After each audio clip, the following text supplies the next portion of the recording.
Tom Quinn, I'm going to share my screen one time just to make sure that works. Sure. So, Okay.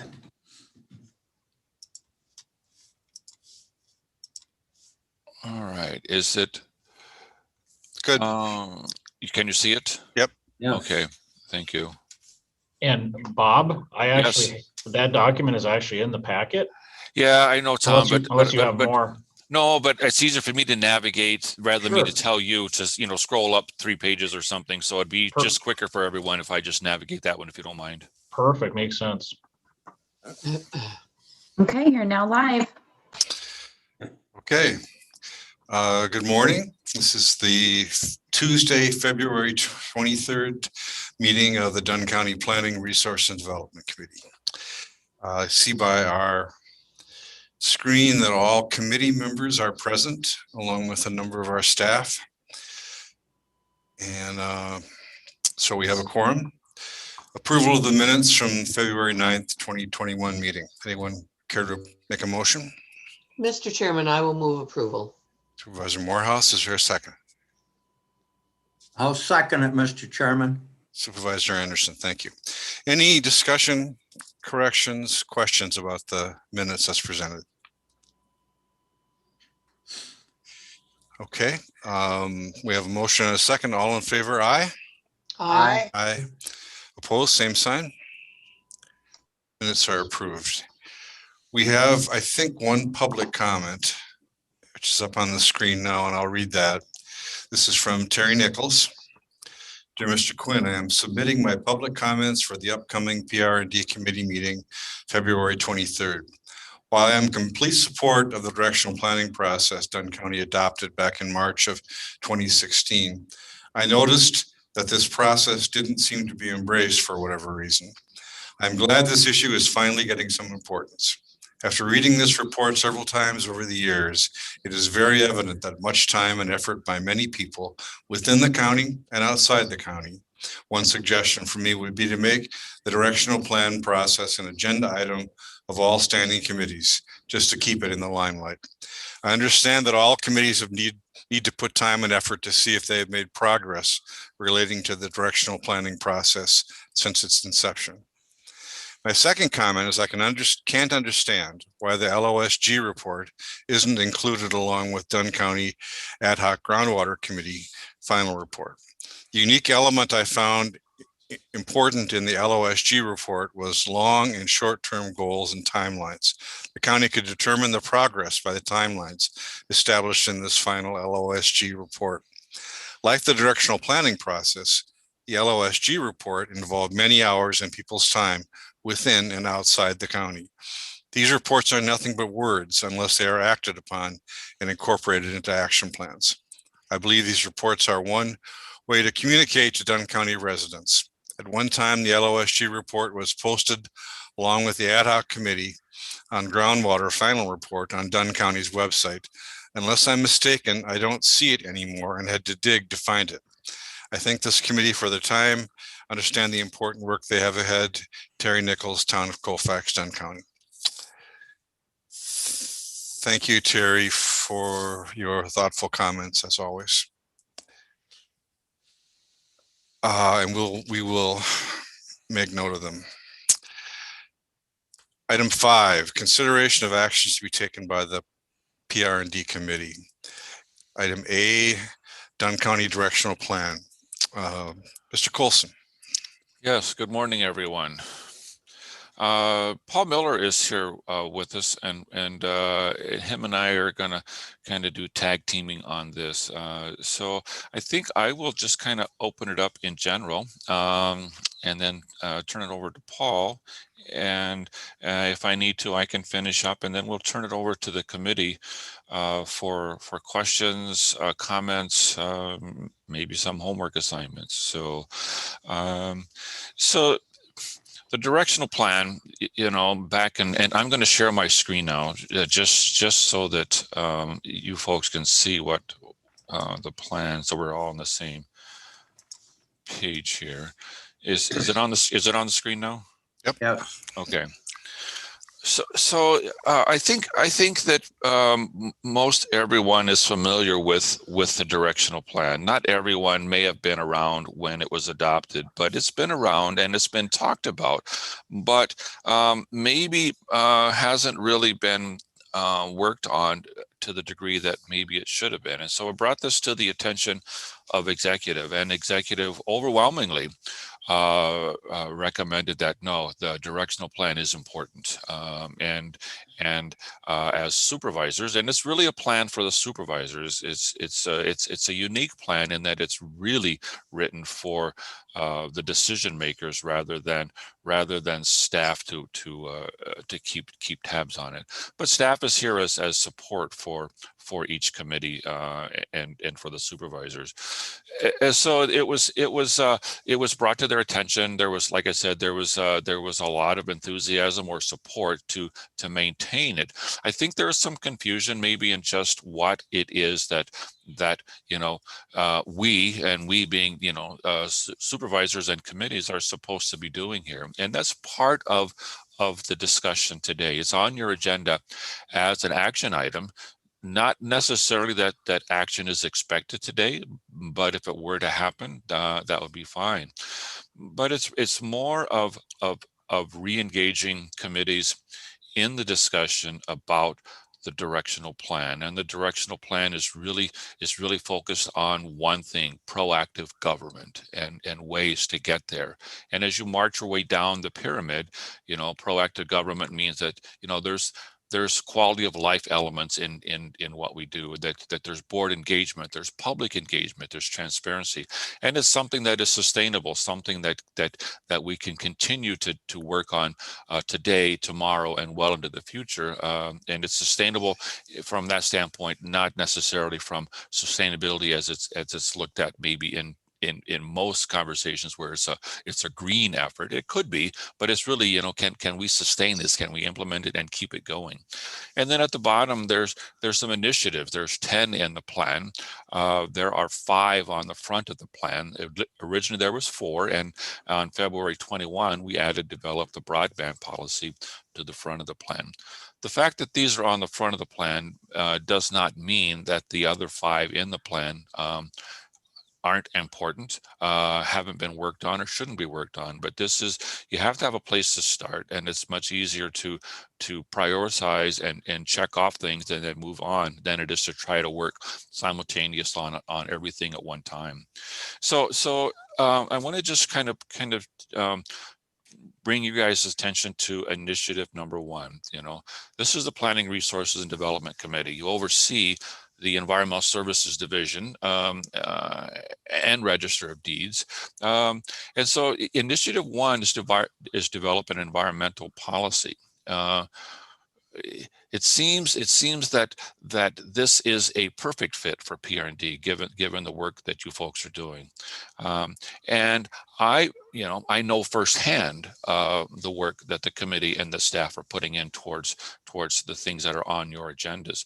A lot of that work can be couched under work that's been done towards environmental policy. I think what's missing is what is our policy? Because you guys, there's probably some on the agenda today, that's environmental. I mean, every meeting there is something going on, and with the efforts that you're doing with groundwater, and there was mention of the LOSG report. A lot of what you're doing today and on the agenda comes out of that LOSG report. I was at the Judiciary and Law Committee last night, and it's ironic, that in Mr. Nichols' comments that he said, well, this should be a standing item. And that's one of the things that I'm recommending to each committee that I speak to, is that, sometime during the year, at least once a year, and maybe it needs to be near the end of the year or the beginning of the year so that you can plan, review the directional plan, and your portion of it, and then also specifically your portion, but then also, what's relevant, what isn't relevant, so that it isn't only the executive saying, well, we should do this. I think it's important that as committees, that there's a discussion, ongoing discussion. It's going to help staff to then muster our resources to help keep this thing on track, and I think it would make some progress. So the develop an environmental policy. If this group and certainly myself, and I'm not going to speak for Mr. Miller, but I'll let him chime in to see what he wants to offer up. But staff, and I'm talking mainly myself when I'm saying staff. I'm not speaking for everyone. Would be glad to work with the committee on developing language for what is an environmental policy, and maybe it's time that I turn it over to Paul, maybe discuss, what is a policy? Does it have to come before the board to be a policy? Can it be an internal policy? But then, so maybe that's as far as I want to go right now, and I'll turn it over to Mr. Miller to kind of fill in the gaps that I haven't talked about, and then we'll open it up for discussion. Mr. Well, Miller. good morning.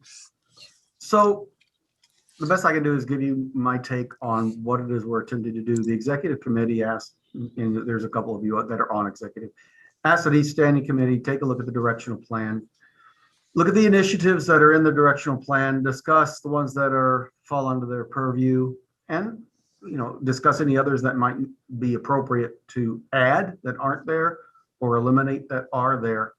I think the idea on this directional plan is that the articulation of a fairly simple, straightforward policy implies that there are certain projects or processes or policies that implement that policy.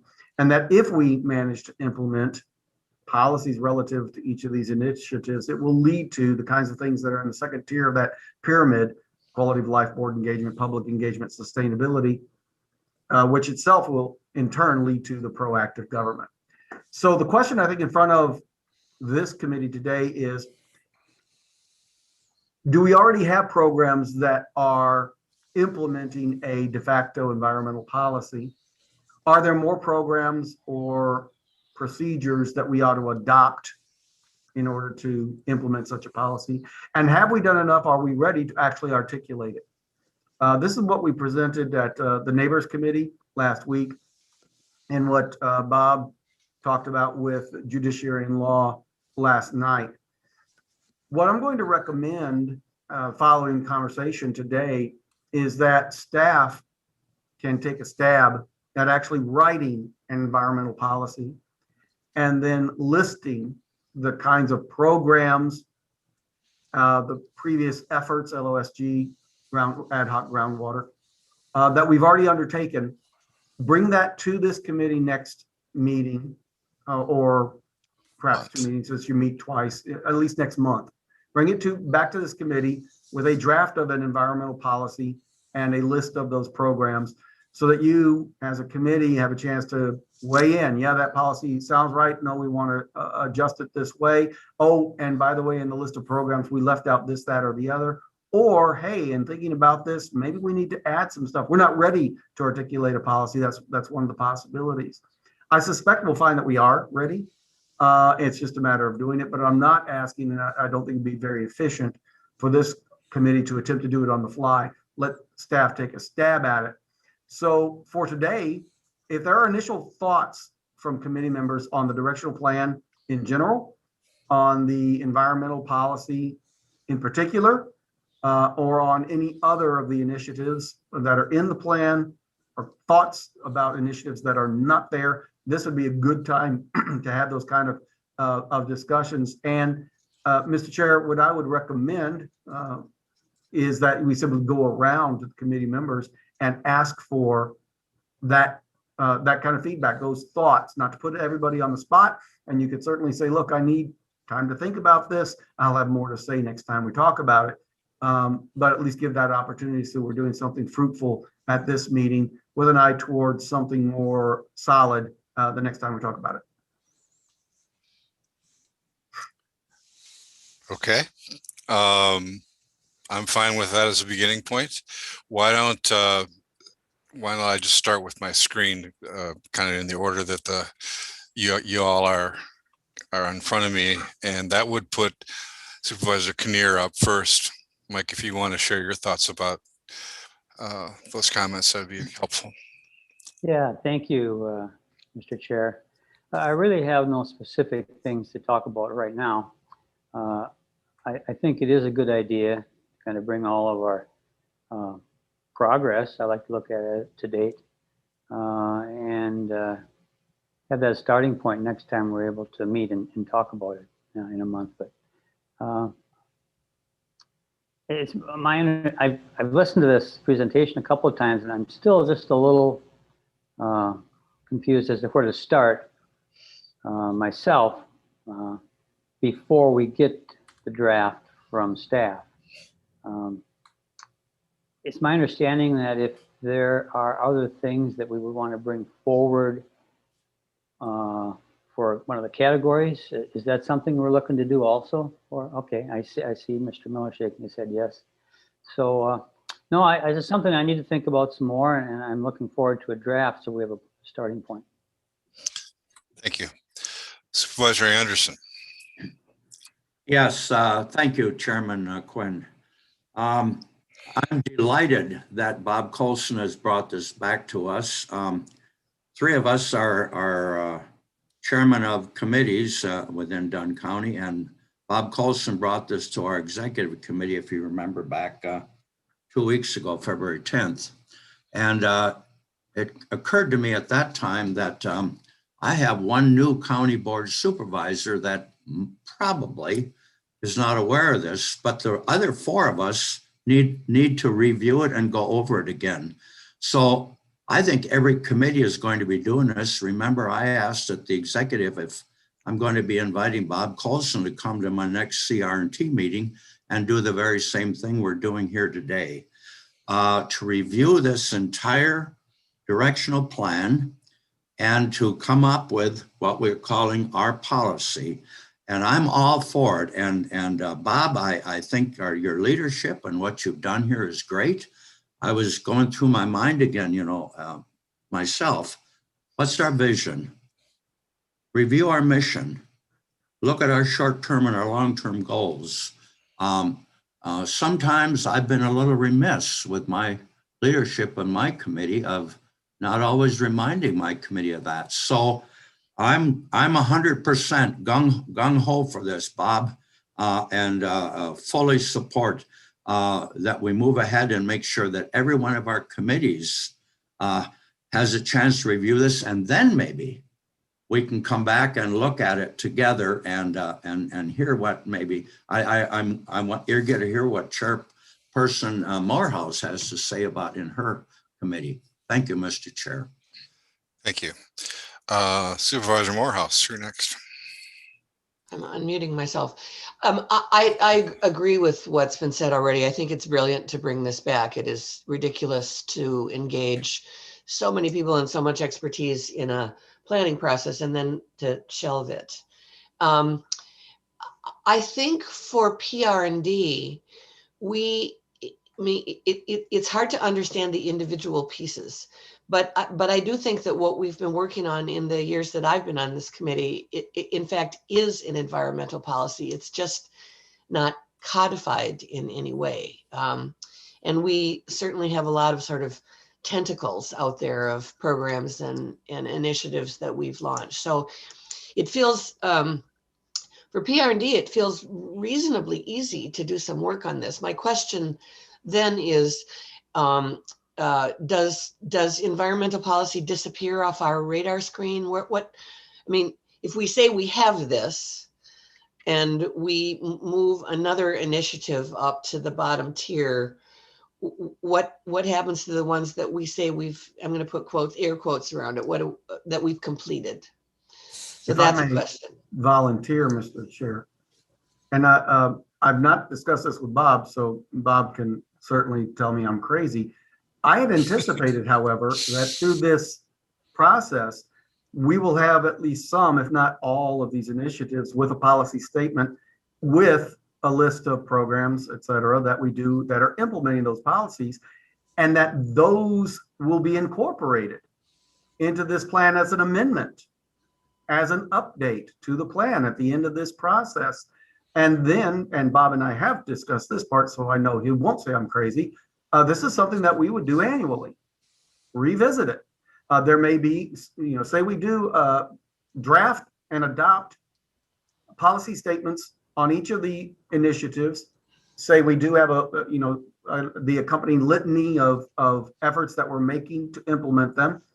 Over time, those policies may change. Over time, those, some will deserve more attention than others. So if we have a year where we're simply saying, hey, we need to focus on this one this year, that's implementation. If we have a year where we say this one really doesn't apply anymore, let's drop it off, that's also implementation, et cetera. The directional plan is just that. It's a plan to guide our future efforts, or our resources. So Supervisor Morehouse, that's what I at least anticipate we'll do, is we will amend this plan following this process to include those articulated policies and the programs that implement them. Okay. Mr. Chairman, if I may. Sure. I do have to say, because we're going to take this up at Health and Human Services on Thursday, and I've been talking with Mr. Colson about some of the background material since I wasn't around when this started. That feels like, I think it's a good idea, and I want to do it, and I agree that we should do it annually. It feels like it's a fairly heavy lift for Health and Human Services to, the language in the plan talks about incorporating health and well-being in all policies. Anyway, I'm just sort of struggling with the content and the process for Health and Human Services. That's not necessarily germane to this discussion. Thank you, Diane. Supervisor Burke. Thank you, Mr. Chairman. And I would like to agree with Supervisor Morehouse. I think that we have a very good environmental policy, although, like she said, they are strung all over. It'd be nice to have them all more as a group, because we've done the livestock study, we've done the groundwater, we've talked about land spreading of human waste, and the water testing, the groundwater study. So I think we have a very good policy. It just got to be all brought together. And then on category 8, public information, I think just this pandemic has made it really apparent how great Zoom is for the public to be engaged with what's going on in the government. So that's my comment. Just, I think we have a very good policy, but it's just going in a lot of different directions, but it's kind of pointing to one outcome. So hopefully in time we can kind of pinpoint or make it more understandable and not so many different directions. Thank you. Supervisor Burke. And I echo the thoughts of the committee members. I do think we have, when I look back, and especially reading through the materials for today's meeting, which was kind of overwhelming in a lot of ways, we have done a lot of things. We've taken a lot of actions. What we're missing is sort of a thread that ties them together in a way that we can understand and either agree with or argue with, but that's what a policy is. I think it's sort of the way to sort of frame those things into a theme that and a process that makes some sense. So I do think it's important to do. I would ask in the suggestion the drafting of it, that what Supervisor Bjork said about engagement is important. I think one of the things that we have talked about, but clearly it feels like we need to be more intentional about it, is how do we engage the broader community in this policy, so that it's not just bought into by us, but by the broader community. And so I think that should be part of our policy. That's all I've got. Anybody else have anything they missed they want to take note of? I'm wondering, Bob, go ahead. Just if kind of a couple closing statements from me. Mr. Anderson was talking about, inviting me to his meeting, but actually Paul and I are tag teaming and are going to be attending all the committee meetings so that there's some consistency in the message that's being delivered, and hopefully some consistency then in the deliverables coming out of that. So Paul and I are tag teaming to make sure that all the committees are taken care of this round. I think that it's and to speak to Supervisor Morehouse's question about, you know, removing something, you know, once we've done it, does that mean that we're finished? And I would say absolutely not. The fact that it's not on the front of the page doesn't mean that we don't continue to working on it. But if you look at on the screen, the 10 things that are on the screen, some of those you can kind of date what was important at the time of the discussion when this plan came about. The fact that there's 10 doesn't mean that there couldn't be 11 or 9. And so some things maybe need to come off. But I'm guessing that even when the committee develops its environmental policy and then over time you go back and review it, I think you'll find that even that language is going to change over time, and that you're never going to be finished with this work. And so I don't see that's going to be an issue that, well, it's a one and done. I think it's something that you know, Environmental Services Division, PR&D, land use is, boy, that's a big topic, and you guys are going to be busy on this.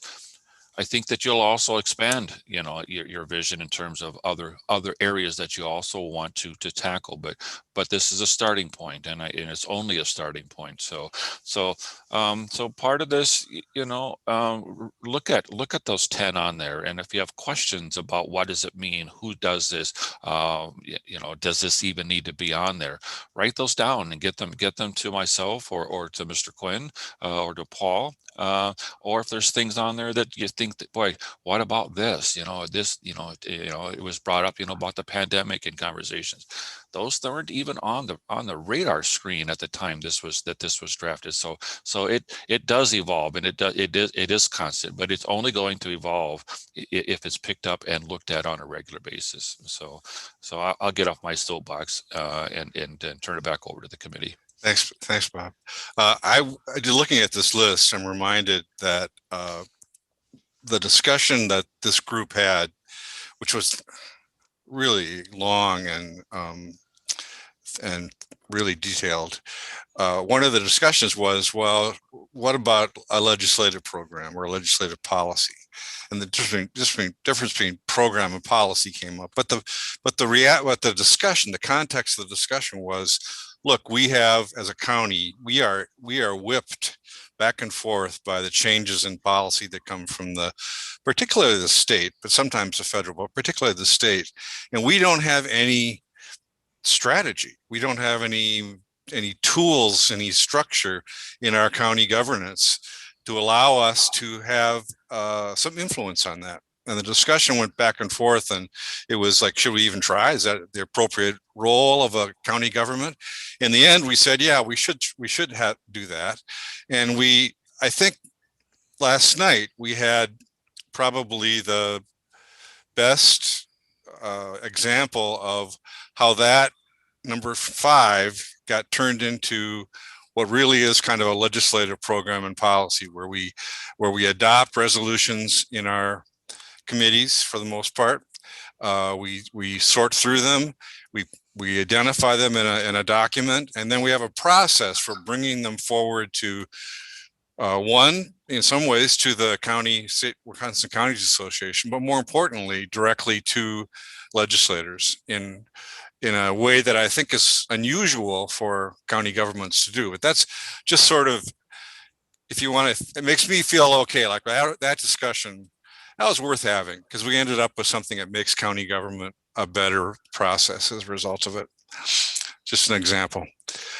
I'm wondering, Bob, if you since we meet every other month and every other week generally, and I'd like to have an opportunity for as much discussion as possible. Is there a sort of a timeline that you'd like the committees to come back with this on? Well, I'm going to suggest that once a month, just because the amount of, the work that it takes to get things ready, Okay, next week for this. So I would suggest maybe once a month is appropriate. that's fine. Let's do for that for now. And then in terms of the final outcome, if we need to do it sooner than that to fine tune the final product, we could shorten the Yeah. timeline. Mr. Miller. So my takeaway from today, Bob mentioned upfront homework. So staff is going to take a stab at drafting an environmental policy, including water quality, and going to do a review of things that we already do, some of which have been in place for many, many years. I mean, the activities of the Land and Water Conservation Division are all program that implement presumably an environmental policy. Simply having a Land and Water Conservation Division does that in part. So that's what we're going to do for you. Bring it back at the second meeting in March. In the meantime, what we need you as committee members to do is exactly what we've talked about today.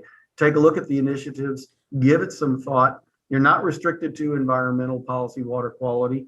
Observations like Supervisor Bjork's about how Zoom helps provide another means for the citizens to observe what we're doing and participate. Things like that. Any thoughts you have about other of the 10 initiatives? Any thoughts you have about what's not covered by those 10 that we really ought to, as a county, be spending some time and resources on? That's what I would suggest is the homework for the individual committee members.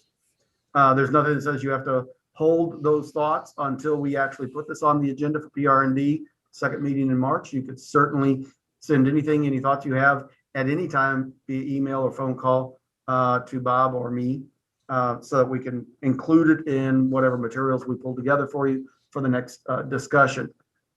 That's what I would ask of you guys. We're clear on what we're going to do for you as staff.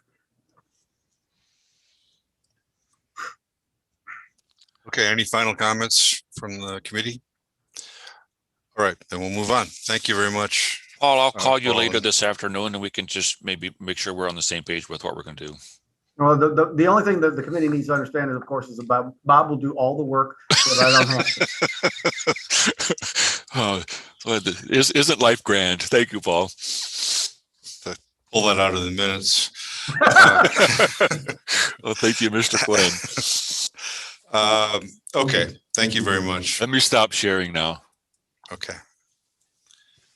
5B, a budget adjustment request from Land Water Conservation. Chase, you want to take this? Yes, good morning, everyone. Before you, here is a budget adjustment request form. These are budget adjustments that we're requesting for the 2021 budget. Regarding all of them are basically grants that we obtain for snowmobile trails.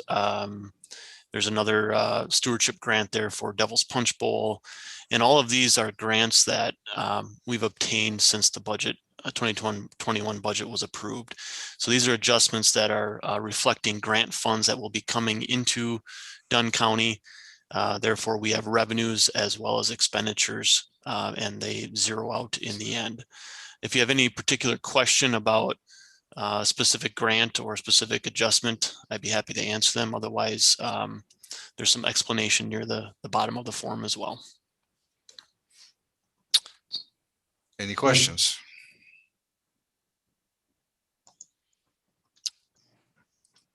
Motion to approve, Mr. I'll make Chairman, that motion. Supervisor Bjork? Bjork makes motion, Supervisor Morehouse seconds. Further discussion? All in favor, say aye. aye. Aye. Opposed? Motion carries. Mr. Chairman, Yes. I just noted this week, Chuck Bomar posted on Facebook that the Landmark Conservancy, the Land Conservancy, has started fundraising for the Devil's Punch Bowl project. Yeah, I saw that. Yep. Item C, another budget carry forward. Chase? Yes, this is a budget carry forward request, and keep in mind that at last month's meeting, I did have carry forward requests as well.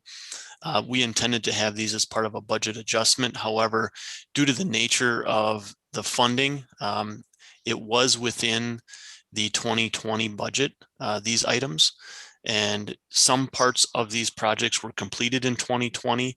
However, the remainder of the project is yet to be completed here in 2021. So these technically are carry forward requests, and you'll find those there.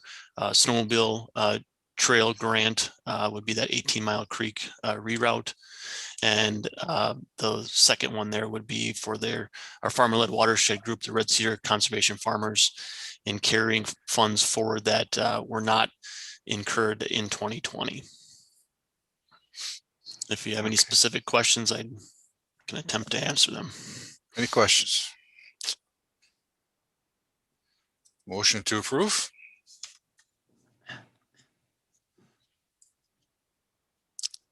Supervisor Kinnear. Supervisor Kinnear moves. Is there a second?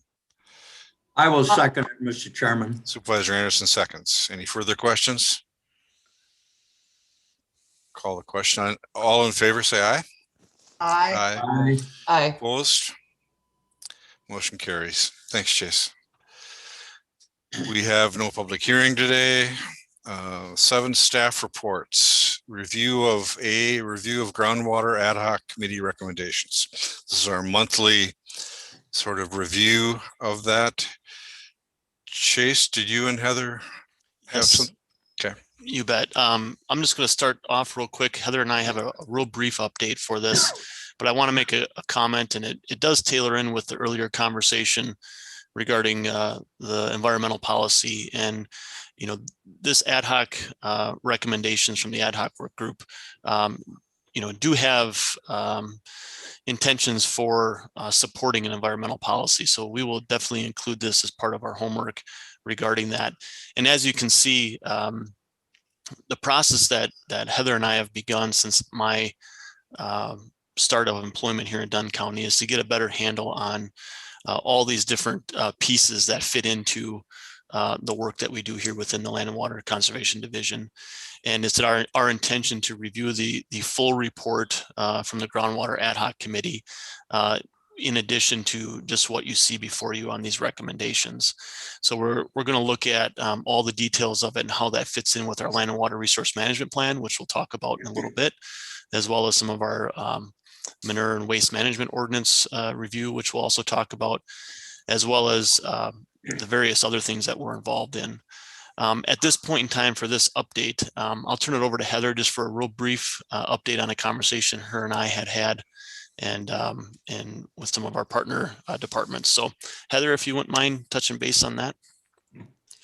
Yeah, so it's about the only thing that we've really done since last month on the groundwater ad hoc recommendations. We met with Rachel over in Land Information last week to kind of talk about the mapping tool that she had built. And I think you all had seen that in September. I think she did a presentation on it to you folks. Right now, it's not publicly accessible simply because there's still some stuff that needs to be worked out with it, but we're trying to work out the kinks in it and get, more data into the tool. Beyond that, we're going to need to work with other folks, public health. There was something about them having an intern to build a website, but the big thing with the mapping tool right now is that it lacks context, and putting information out there without any sort of context is kind of setting ourselves up for failure. But the long-term vision is to have it be part of essentially a public information tool.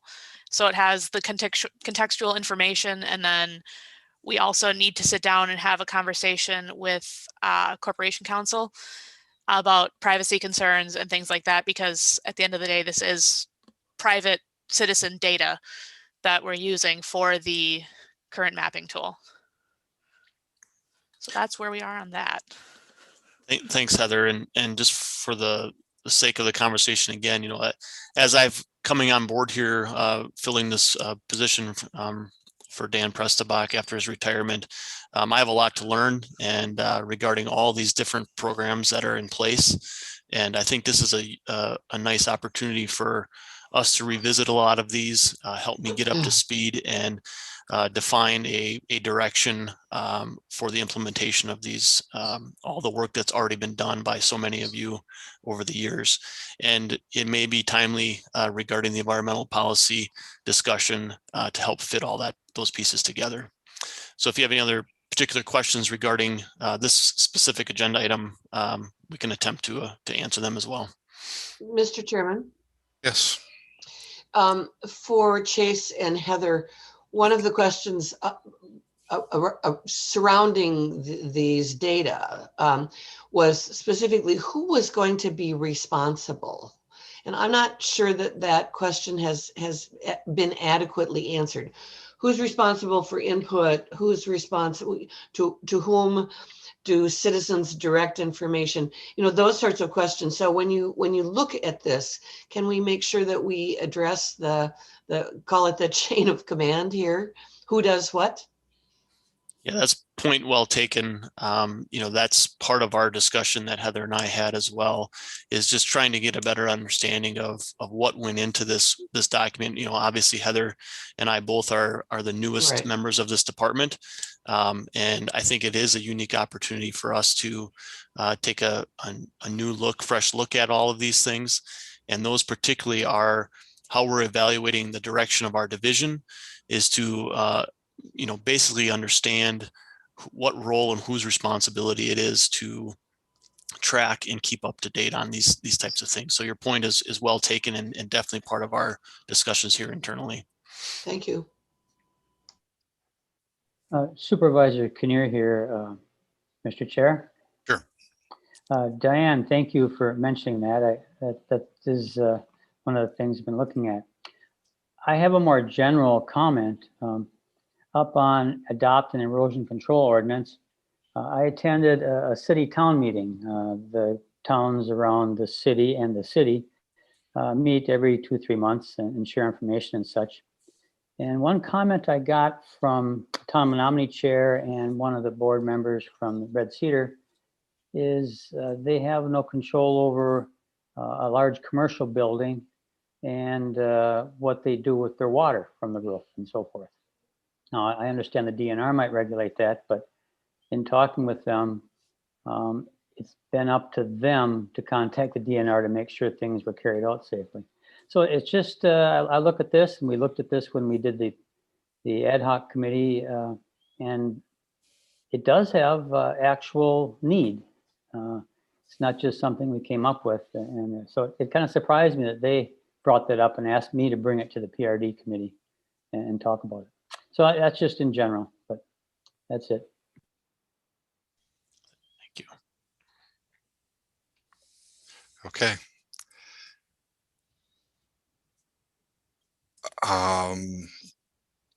Any other questions?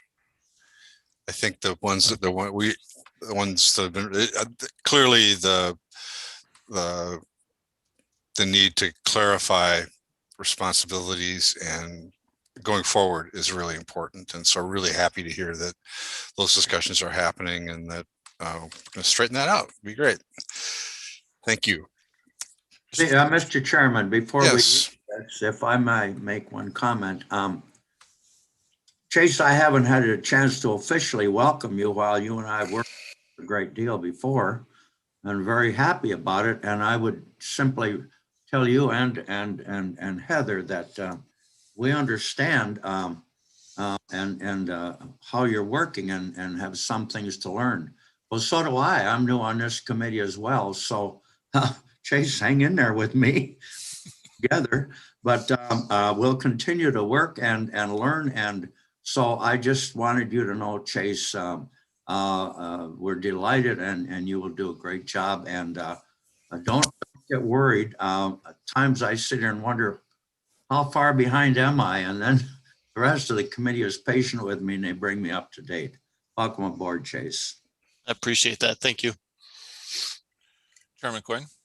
Yes, Mr. Coulson. I'd like to just have Mike Kinnear remind me, because your discussion about erosion control and stormwater is I have on the agenda the land use element review of the draft. And if I forget to mention that in my discussion, Mike, please bring that to my attention, because there is some language in there that speaks to that, because I know it's been important to the committee. So just so you know that it is being rolled into the to the comp plan amendment, so that we can keep tabs of it as well. So. Okay. Let's move on then. 7C or 7B, review of draft agricultural performance standards and manure storage ordinance. I think we're back with you, Chase. You ready for this? Yep. All right. Well, I have, as I've come aboard here, taking the time to get up to speed on all the tremendous amount of work that's been put into this ordinance already, and I want to make sure that we also keep it before myself and our staff here within our department, as well as before you, to continue towards the progress and not stagnant out. So with that said, I did have a chance to review the ordinance, put in my own comments regarding my experiences with manure management ordinances, as well as the ag performance standards and prohibitions that are consistent with NR 151. I did have an opportunity to review this with Corporation Counsel with Mr. Lang, and we have provided some updates within the document. The updates within this document are a reflection of not only my comments and our discussion, but also the public comments that were heard back in the December committee meeting.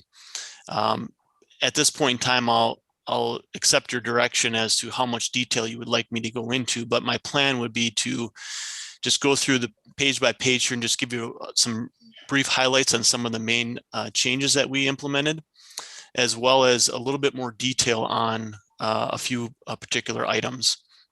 And then we'll discuss what your intentions are for the next steps going forward after this. So please stop me if you have questions along the way, and we can try to address them before we move on to the next page. Now, my review of the document that I reviewed, the line references, the line numbers on the side may be different now than what the previous draft was for the public hearing. So we'll have to try to make sure we address any of those public comments as it relates to adjustments in this ordinance regarding to those line references. But the first thing that you see here in line 2 is the addition of statute chapter 92.07. And that is primarily to reflect the powers that the Land Conservation Committee has within the role here at the county. And this is an addition that was discussed with Dan Prestabach as well as Corporation Counsel prior to my arrival here, and therefore I believe it was discussed as a result of the public hearing. If you want to continue to scroll down, Tom. A few additions here within the definitions. There were references within the ordinance document regarding agricultural facility and agricultural practice, specifically when it comes to the provisions within the ordinance that are under regulation and are subject to potential permits, as well as the ag performance standards that have been incorporated. So these definitions have been added to provide a definition for some key terms that are within the document. Down to line 66, cropland practice, same reasoning there. Chase, Yep. just a question. Are those definitions the same as the state definitions then? Correct. Thank you for that clarification. Yes, all of these definitions are directly from either NR 151, State Administrative Code, ATCP 50, which is also administrative code through the Department of Ag, or any other statutes that reflect these definitions. So we have not created these definitions on our own. They are referenced within existing statutes and administrative code. Thanks. Yep. Feel free to scroll down to the next page, Tom. Livestock facility, again, not a not a common term within the document, but it is reflected within administrative code as it pertains to livestock operation. So we included that. And then looking at line 116, there was, this is in response to some public comments, is my understanding, regarding trying to specify what the technical guide is, and that is through NRCS, which is our partner federal agency that provides all of the conservation practice standards and technical guides for the work that we do.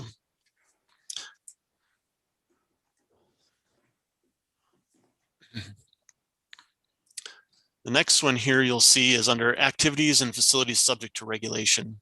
And this is part of my comments and discussion with Corporation Counsel regarding a little bit of cleanup in the terminology and making sure that we're consistent. You know, in my somewhat brief review in order to get this before you in time for the committee packet, there are a few other points in this document that we may need to clean up regarding the animal waste versus manure storage facility terms. And those will just simply be adjustments later on that don't necessarily change the intent or the content of the ordinance, but just makes it consistent with terminology. Looking at line 286, this is my understanding that this was part of a public comment about regarding cleanup and other remediation for issues regarding manure stacks. And the agreement was made to change from may include cleanup to shall include cleanup.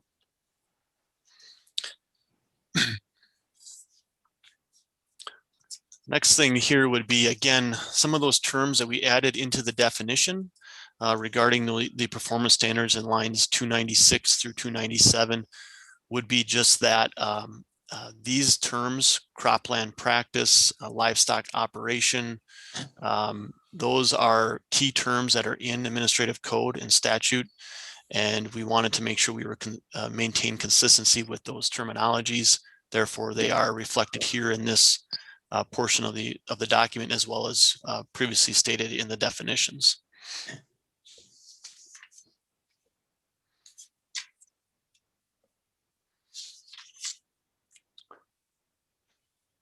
Yeah, this, I believe this was part of the original document and not an addition, but that is a link that just shows up in blue regarding this, the model that's used to determine those types of runoff events.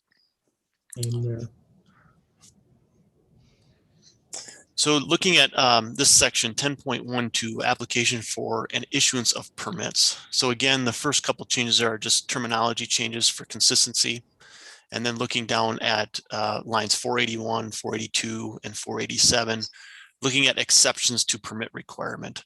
So this is consistent with majority of the model ordinances within the state, as well as administrative code regarding line 482 and emergency repairs. So we don't want to potentially allow a needed repair to go unresolved due to the time it takes to review a permit application and get it implemented. If there are broken pipes, leaking facilities, things like that, those need to be cleaned up immediately and should not be subject to a permit at that time in order to allow the cleanup and repair. A permit may be needed later on, depending on what type of additional repair or mitigation is needed, but that's something that we can handle after the fact. Line 487, activities not related to manure storage facilities. This is, I believe, was an addition prior to my employment here as well, but part of a conversation with my predecessor, Dan Prestabach, and Corporation Counsel, as well as review of the ordinance in response to public comments. But primarily, this is looking at permit requirements. And when we incorporated the ag performance standards and prohibitions into this ordinance, this line basically allows that we don't require a permit for the implementation of those ag performance standards.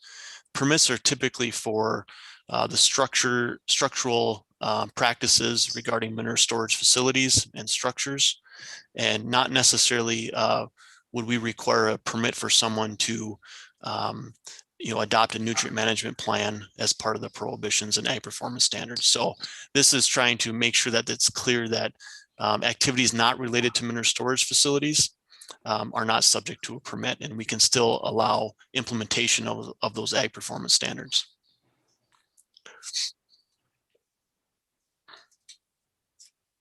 I think if you back up there, Tom, one more page, there's a quick adjustment here under line 580.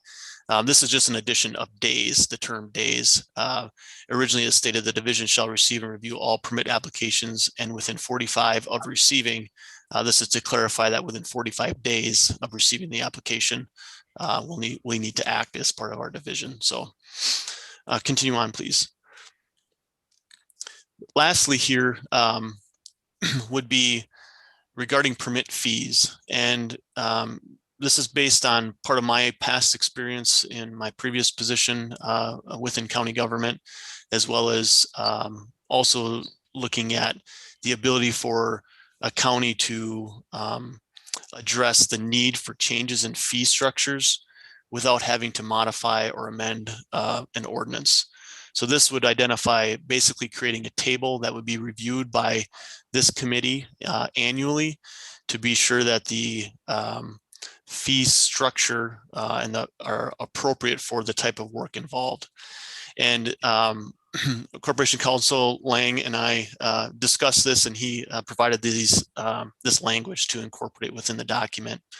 A couple things to point out regarding the table and things that we can discuss later on the specifics of fees, but something that I would propose to you would be regarding permit fees. The previous draft of this ordinance had within the body of the document a permit fee of $350. And I'm not certain as to how that $350 was specifically determined, but it is consistent with my experience in issuing permit fees regarding these types of structures. With that said, looking at after the fact permit fees, right now under if you look at line 620, it talks about a fee equal to 4 times the required fee to partially cover costs of obtaining compliance. So this is looking at a fee structure that in a way is somewhat grabs the applicant's attention and puts the emphasis on the importance of obtaining the permit and paying the permit fee up front and not waiting till some sort of activity has taken place on the landscape, and then we need to come in and spend more staff time to address those issues. So 4 times 350 is $1,400, and that will come closer to potential staff time involved. However, it may, our staff time may be maybe more than that as well, but I think it emphasizes the importance of the permit fee, as well as provides for some coverage for recouping some of those costs. And finally, under appeal, any decision made within this ordinance, any person has the ability to appeal a decision that's made. And those appeals obviously create staff time and workload to address those. And an appeal fee was not established in the previous draft of this ordinance. At this point in time, I'm just thinking out loud, but potentially proposing a $100 or $150 appeal fee. That way it allows for some coverage of that staff time and the logistics of it. However, that is subject, and again, these fees would be subject to this committee's review annually to assure that we are in an appropriate point in time. Tom, if you want to continue to scroll down, I don't think there's anything else here, but there's a few things that I want. Yeah, let's just back up a little bit. A few things I just want to make sure that we address. And I mentioned some of the public comments that we received at the last public hearing. And if we can go back to, looks like maybe around line 338, if you would, Tom. This might be different here now, right here. Yep, line 338. If you look at item number 2, my understanding and review of the public comments that were received during the last public hearing, as well as written comments obtained, Item 2 states the plan may allow for an increase in soil nutrient concentrations at a site if necessary to meet crop demands. And the question, I believe, is my understanding, is that if we're concerned about groundwater quality standards and condition, how would we allow nutrient concentrations to increase in order to meet crop demands? And in a lot of these particular instances within this ordinance, we are subject to the restrictions that are applied to us by state administrative code and statute. And this language is consistent with NR 151, which is an administrative code that we are intended and supposed to be consistent with. Anytime that we attempt to adopt more stringent standards than that of the state, we are required to have either approval by DACAP or DNR for those more stringent standards. And as a part of that, we would need to justify why we need the more stringent standards. So deviating from some of that language is very difficult because we don't have necessarily the data, the technology, the information that we would need to provide site-specific recommendations to make those adjustments. Those are quite involved, and not to say that we couldn't do that, but at this point in time, we don't have enough information to really make that assumption and intention. The other thing would be when I mentioned about authority for this ordinance, part of the first couple lines of the document, we talk about the powers that the Land Conservation Committee has, as well as Chapter 9215, which is a part of the authority for adoption. Also, within administrative code, there are options for a county to be more stringent standards than that of the state, and those can be adopted through Chapter 9211 as well as Chapter 9217. Those involve referendum typically, and a lot of other additional work. That is not to say that we couldn't consider that, but at this point in time, this particular ordinance is not being adopted based on those statutes, and therefore we are restricted to being consistent with what administrative code and statute has before us. So some of the public comments are very valid and very understandable, and may or may not concern, may be similar to concerns that we as staff have. However, based on the document before us and the work that's been involved, we need to make sure that we can defend this document should there be an appeal. And my experience in the past is making sure that we stay consistent with those administrative codes and statutes for us to move forward. I believe there's also some public comments regarding maybe toward the intent of the document and the intent of this ordinance and what is our goal to achieve. And yeah, as you can see here in 10.04, it talks about purpose and intent. And this ordinance, from my perspective, and as one that would have to implement it, is a tool. It's a tool in our toolbox for implementation of groundwater quality, surface water quality, and land use management. It is not necessarily designed to completely eliminate groundwater contamination, surface water contamination, and restrict particular land uses. Doesn't mean that this ordinance doesn't have good intentions. And I think by the incorporation of the ag performance standards into this document, it does provide a baseline expectation for all land users within the county. And it is a point where that baseline expectation, we as staff and those implementing this document can begin to make progress towards continuous improvement on our land uses. Without incorporating the ag performance standards as a part of this document, we are subject to reliance on our partner agencies such as DNR for implementation. With the adoption, the potential adoption of this document and this ordinance, we will continue our partnership with our partner agencies. However, this provides the ability for staff and our division to implement some of these practices and some of these intentions for continuous improvement and in some ways enforcement for a step in the right direction for water quality improvement. But it is not intended to be the document that catches all of the potential resource concerns that we have. It is one of our tools. So, you know, my understanding, and I appreciate all the work that has gone into this, and I hope to continue that forward. And I guess at this time, if you have specific questions about what we've done so far, I'd be happy to answer them. Otherwise, the intention would be to bring this back before a public hearing again. And if we looked at that as a timeline, the earliest that we would likely do that would be the second meeting of this committee in March, so March 23rd.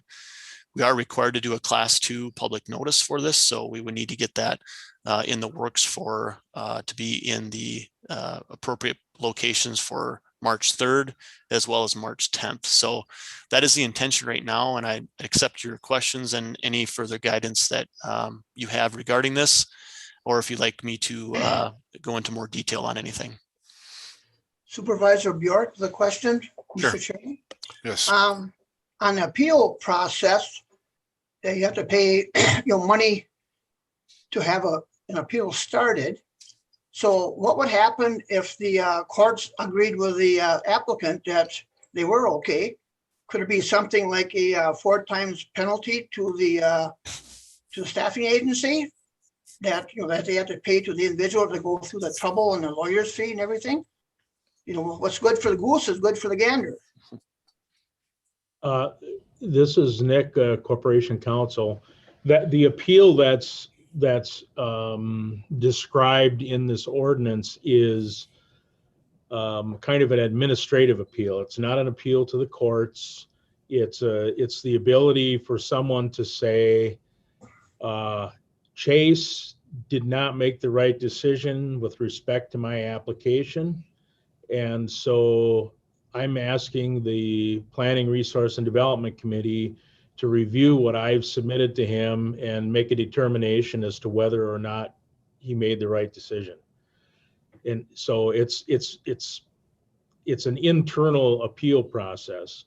Once that decision is made, anyone would have the ability to file an action in court, either asking, technically the land and water conservationists could file an appeal or file an action with the circuit court alleging that the committee made the wrong choice in granting someone's request, or an applicant could file an appeal saying the committee made the wrong decision and now I'm bringing it to court for judicial review. Thank you, Mr. Lang. Yeah, and this doesn't really provide for any penalties. It's just a matter of either upholding the staff decision or overturning it. Any other questions? Yes, Mr. Chairman. Supervisor Anderson. Thank you. Well, Chase, you've certainly done your homework, and I commend you for this great review. And I appreciate the answer what Supervisor Bjork asked. I looked at numbers when you said 338, where it talked about where applicant could increase the amount of 338. Thank you. Or number 2, the plan may allow for an increase in soil nutrient concentration at a site if necessary to meet crop demands. With new varieties and farmers increasing population per acre, to increase yield, there's always a constant demand for more nutrients, especially the nitrogen, and this is our concern. And we know that soils are all different, especially if we get out here in the plains area in parts of southeastern Dunn County versus other parts of the county. So where some soils can absorb, what we're concerned about, Chase, I assume, is there excess nitrates that we're concerned about leaking or staying in the soil, and how it concerns me that if, in some acres, we can put on quite a bit of nitrogen, and in other soils, we're certainly limited. Is this going to be a concern, Chase? Yes, thank you. Thank you, Mr. Anderson, regarding this question. And I guess my response would be is regarding nutrient management plans, and particularly relating to this ordinance, is some of my earlier comments regarding we are limited to the restrictions that we can place on land use practices regarding this ordinance. With that said, nutrient management planning as a part of this ordinance must follow the 590 nutrient management standard. And within that standard, crop type, including yields, as well as soil type, sensitive features within the landscape, are all incorporated as part of that 590 nutrient management plan. Now, we could have a more extensive conversation that does not pertain to this ordinance regarding some of the 590 standards and the use of yield potential for those soils, and how the maximum return to N to nitrogen and the economics that are involved regarding nitrogen management and crop demands and crop need. That is a conversation that probably should continue to be had as part of our conversations regarding groundwater quality moving forward. With that said, we are still limited to the 590 standard and what that 590 standard allows, and how NR 151 and ATCP 50, both of those administrative codes reflect and are required as part of this ordinance. I agree that additional nitrogen management requirements are needed for certain soil types within our community, especially when we get to more sensitive landscape features. And I think that should be a conversation that we as staff, as part of implementation of this ordinance and other practices, need to continue to discuss and move forward. I think of examples such as the farmer-led watershed groups that we have taking place here in the county, and some of the work they're doing to look at soil health, building soil organic matter, looking at keeping the soil covered and having cover crops growing on them. There are practices that we can encourage and provide education and outreach on to continuously improve upon nutrient management planning within the county. And I think, as I mentioned earlier, this ordinance is part of a tool that is a baseline expectation for land use within the Dunn County. That does not mean that we can't encourage and promote additional continuous improvement above and beyond what this is required. I think that's the intention regarding the farmer-led watershed groups and some of the other activities that are taking place, not only here locally, but on a statewide basis as well. So while that might be a long answer to your question, I think it's important to recognize that we have information before us that we need to act upon in regards to legalities and authorities granted to us. However, that does not mean we can't continue to have those conversations outside of the realm of this ordinance for continuous groundwater quality and surface water quality improvement. Well, I want to thank you, Chase, for an outstanding answer, and I'm really pleased to hear you say that. Thank you, Chase. You're welcome. Any other questions? So Chase, this document as it's currently framed would be the document that would be brought to public hearing, or will we look at this one more time? So I guess that's something that we should talk here too. As I mentioned when I first started my conversation regarding the document, there, in the review that I had, I wanted to obviously get this before you and make sure that we stay on task with keeping this at the forefront.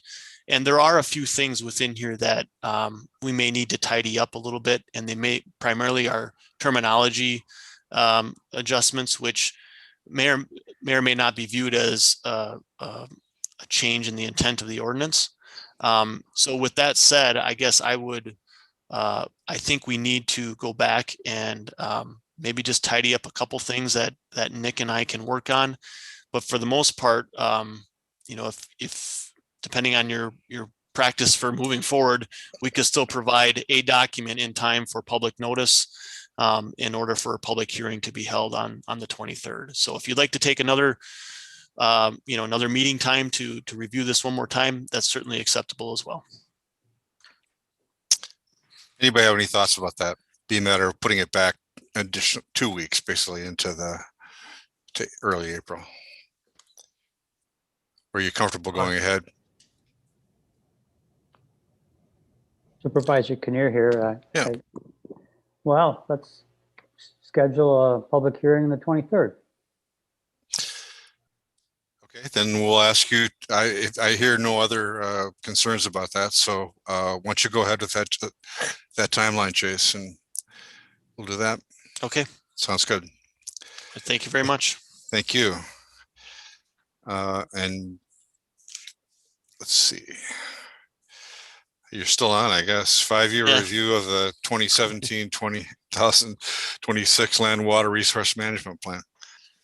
Right. So I heard the comment earlier about the amount of material to review for this committee meeting, and this is probably the bulk of it. I didn't want to, I wanted to include this as part of the packet because it is important to make sure you had a document for regarding the Land and Water Resource Management Plan.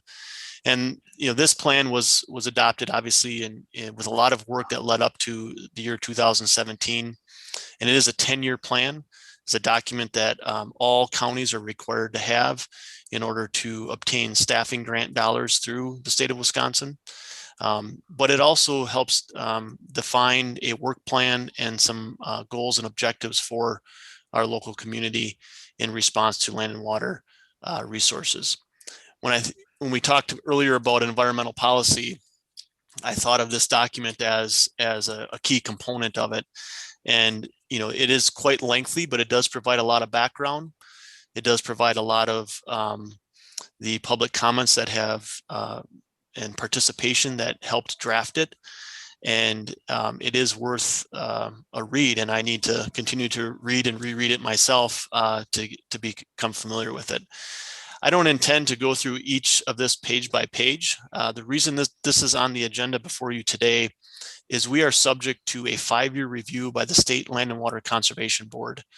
And we are scheduled to present to them, and by we, I mean myself and ideally the committee chair or a member of the Land Conservation Committee would need to present this to the State Land and Water Conservation Board on April 6th. In interest of time, we needed to get this on the agenda before you. And my intention is to bring this back to you at the next committee meeting regarding the next document. Tom, if you wouldn't mind scrolling down, it's going to be after this long document. But there are 4 questions that we need to answer as a part of our presentation to the Land and Water Conservation Board. And that is going to be a document that I provided here. Right. Yep. This is it right here. Thanks, Tom. So there are 4 questions here that we need to answer. And I'm in the process. I wasn't able to understand the last 5 years of activities within Dunn County in my short time here so far to provide a full representative answer for each one of these. But I wanted to include it and put it before you today for you to think about, and feel free to we can have a discussion about some of these questions here today, but I do intend to bring this back before you at the next committee meeting with answers in all of these as a part of our requirement for review by this committee prior to presenting to the State Land and Water Board. When my previous employment with Pepin County, I just got finished completing a land and water resource management plan for Pepin County, a complete rewrite, a 10-year plan, and presented to the Land and Water Conservation Board. So they'll be surprised to see my face again.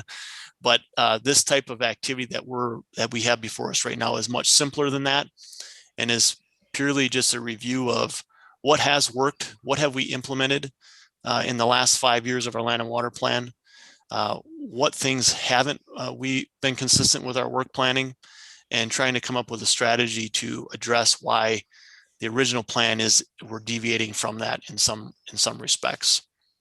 And, you know, I think of some of the answers to these questions can relate to a lot of what you've all discussed earlier today as well, regarding groundwater ad hoc committees, livestock siting operation study group, looking at some of the work that HEAT has been involved with that I'm still reviewing and getting an understanding on, looking at the animal waste and ag performance standard ordinance that we just talked about, looking at farmer-led watershed groups, the TMDL and 9 key element plans that we have for Tanner Monoman Lakes and how we're addressing that Red Cedar watershed, and a lot of other intentions moving forward related to surface and groundwater quality. So I guess at this point in time, I would invite you to provide comment regarding any of these questions, things that I can use your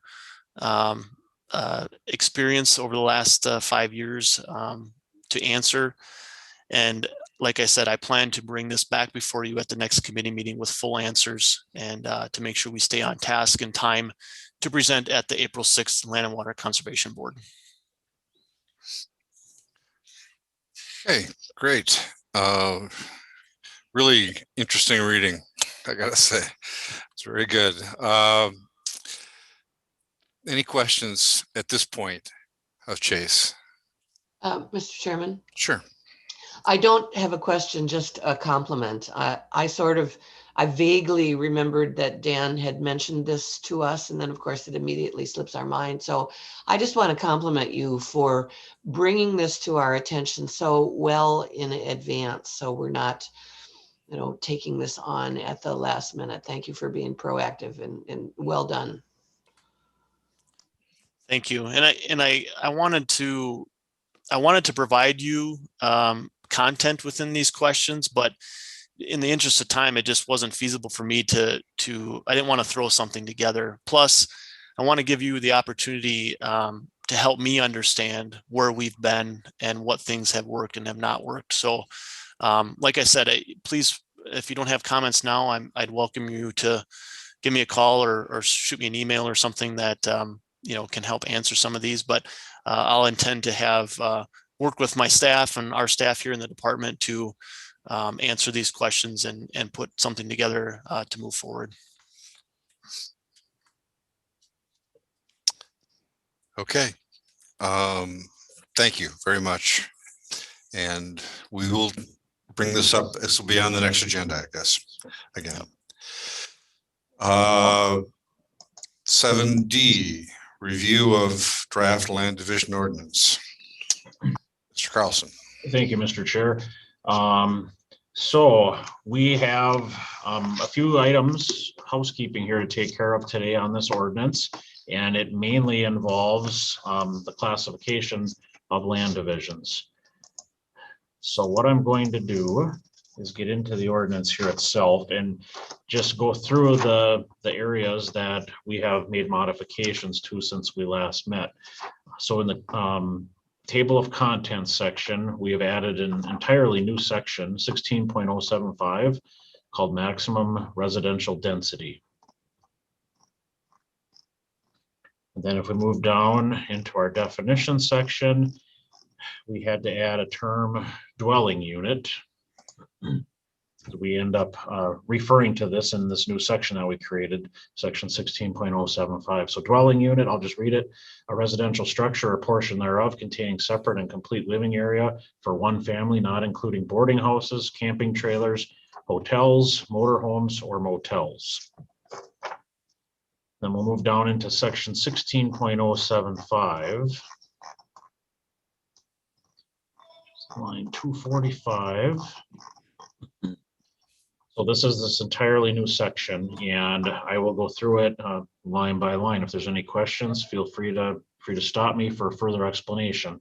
And then I do have a graphical illustration of how these standards would be applied in some real world or real life examples. So 16.075 is titled Maximum Residential Density. Item 1, for contiguous tracts subject to county zoning, the maximum residential density shall be determined in accordance with the Dunn County Comprehensive Zoning Ordinance. So what that's saying is all those portions of the county that are under county zoning, you need to refer to the zoning ordinance for the maximum residential density.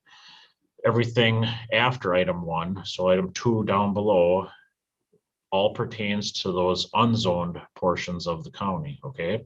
So number 2, for contiguous tracts not subject to county zoning, the maximum residential density shall be 1 lot per 8 acres, 1 to 8. That ratio is consistent right now with our general ag zoning district. Item B, the allowable number of residential parcels shall be calculated by dividing the area of the contiguous tract by 8. So we have an example, 26-acre tract divided by 8 gets us 3.25. A maximum of 3 parcels is allowed. Any fractional number resulting from the calculation, which is at least 80%, shall be rounded up to the next whole number. So it's inevitable we're going to have rounding. Not every contiguous tract is 40.00 acres. So any fractional number resulting from the calculation that's at least 0.8 is going to be rounded up to the next whole number. So if we have a 31-acre parcel, contiguous tract, we divide that by 8, that leaves us with 3.875. Maximum number there would be 4. Does everybody understand the rounding? And that 80% is also consistent with the language in our zoning ordinance right now. So we thought, why not just make it consistent? There's no reason for it not to be. Item C, any dwelling unit existing on a contiguous tract shall count as a parcel in determining the maximum residential density allowed under this subsection. So again, it's inevitable. We have contiguous tracts. We're going to have those tracts that have homes on them right now, dwelling units. And how are we going to handle those? They're either going to count towards a residential unit or they are not. So right now we put language in here that they are going to count. This of course is, as always, open for discussion and up to the discretion of this committee, but we needed a starting point. Item D, no parcel shall be created which does not carry with it the allowance for at least 1 dwelling unit under the density calculation unless such parcel is permanently deed restricted to non-residential use. So this speaks to, I believe it was Supervisor Bjork at our last meeting. You raised the question that, what if you wanted to carve 3 acres off and put some grain bins on there? You just wanted them on a separate parcel.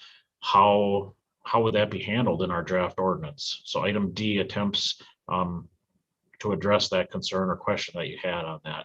So I'll read it again. No parcel shall be created which does not carry with it the allowance for at least 1 dwelling unit. So anytime you create a parcel, we're going to give it, 1 check for a residential or a dwelling unit unless you permanently deed restricted to non-residential use. So hopefully that makes sense to everyone. Item E, each further division shall comply with the requirements of A through D of this subsection. And I will show an illustrative example of this shortly, but what it's basically saying in a nutshell is I have 40 acres and I sell off 10 acres to somebody. Down the road, they want to divide that 10 acres. Well, that 10-acre piece that they were deeded from me has to comply with A through D. So we do the calculation 10 divided by 8. That doesn't get us 2 or at least 1.8. So they would be unable to divide that 10 acres going forward. That's what item E is saying. Item F, parcels of land existing on the date of the adoption of the ordinance of 8 acres or less shall not be further divided. Item G, parcels of land existing on the date of the adoption of the ordinance greater than 8 acres and smaller than 16 may be divided to create 1 additional parcel. Okay, and I'll be showing an example of that as well. So basically, if I have a parcel of land that exists on the date of the adoption of the ordinance, if it's under 8 acres, I'm not going to be able to divide that. If it's between 8 and 16, even if the math doesn't equate to at least 1.8 or give me 2, I'm going to be given an opportunity to divide that. So anywhere between 8 and 16. Of course, if you're at 16, the math works out to 2 parcels. So we're trying to account for those parcels that are less than 16 acres, and they are out there. There are many, many of those parcels in this county right now. So those acreages can also be adjusted based on the discretion of this committee. I will tell you those numbers are consistent with the verbiage right now in the zoning ordinance, particularly the general ag portion that deals with density. So trying to stay consistent again. And then item 3, no variance from the requirements of this section shall be granted. This is something Corp Counsel and I discussed. I in particular could see, a landowner coming in and saying, well, I have 6 acres. I'm going to request a variance from this section of the ordinance. And we just thought, you know what, if this is a standard that we're comfortable with, why would we allow a variance from it? So we've added paragraph 3 in here, no variance from the requirements of this section shall be granted. Again, this is open for discussion, but we just feel it's an important element to have in this section of the ordinance. And I guess the last thing we need to get into then is just some reworking we've done of section 16.0, 16.08, particularly paragraph 1 here. So we completely reworked the minor subdivision. Everything is struck there, and I'll read our new proposed verbiage. So minor subdivision is the creation of a lot smaller than 20 acres from a contiguous tract shall require a certified survey map. A maximum of 5 lots smaller than 20 acres. So we're going with the committee's recommendation here. In the past, it's traditionally been 4 lots. So we're going to change this to 5, small increased. So a maximum of 5 lots smaller than 20 acres may be created within a contiguous tract in a 5-year period. Additional lots must be created by county plat or state plat. Certified survey map shall be prepared and submitted for review and approval. Dedicate. Nick, if you're listening, I think we need a comma here, just a minor tweak, but certified survey map shall be prepared and submitted for review, comma, approval, dedication, and recording as required by this chapter and chapter 236 Wisconsin statutes as applicable. So that is a summary of the changes and updates we have made since we last met. If there are no questions at this point, I suspect we're going to receive some questions, but I would like to go into an illustrative example. I have 5 of them of how this would be applied to some real world examples. Are there any questions at this point before I move on? I think having the illustration will certainly spur some questions and hopefully help to explain the principles here. So this was in your packet, and there was also a write-up with some scenarios in here. So I'll just, what better way to see how this is going to apply than with some real world examples. So, I could have came up with all kinds of other examples. I tried to keep them all on one piece of paper here with one air photo just to keep everything more condensed so we're not jumping around from page to page. So I'm going to start, I labeled these different last names, of course. So Mr. Brown, and again, these are fictional parcels. They just, the topography here, the existing homes and things seem to lend themselves well to the examples I'm trying to portray. So we'll start with Mr. Brown. I'm going to zoom in here. Hopefully everybody can see this okay. If you can't, I guess let me know. But Mr. Brown has this magenta colored parcel. So for right now, forget about the cyan. So he's got this outside perimeter right here. It's a 39-acre parcel. It would have been 40, but a little piece is across the road. And again, the way we define contiguous tracts are that they are divided by public highways. So if he owned this full 40, he would have a 1-acre tract on the other side of the road and then 39 on this side. So right now, Mr. Brown has a 39-acre contiguous tract the day our ordinance was adopted.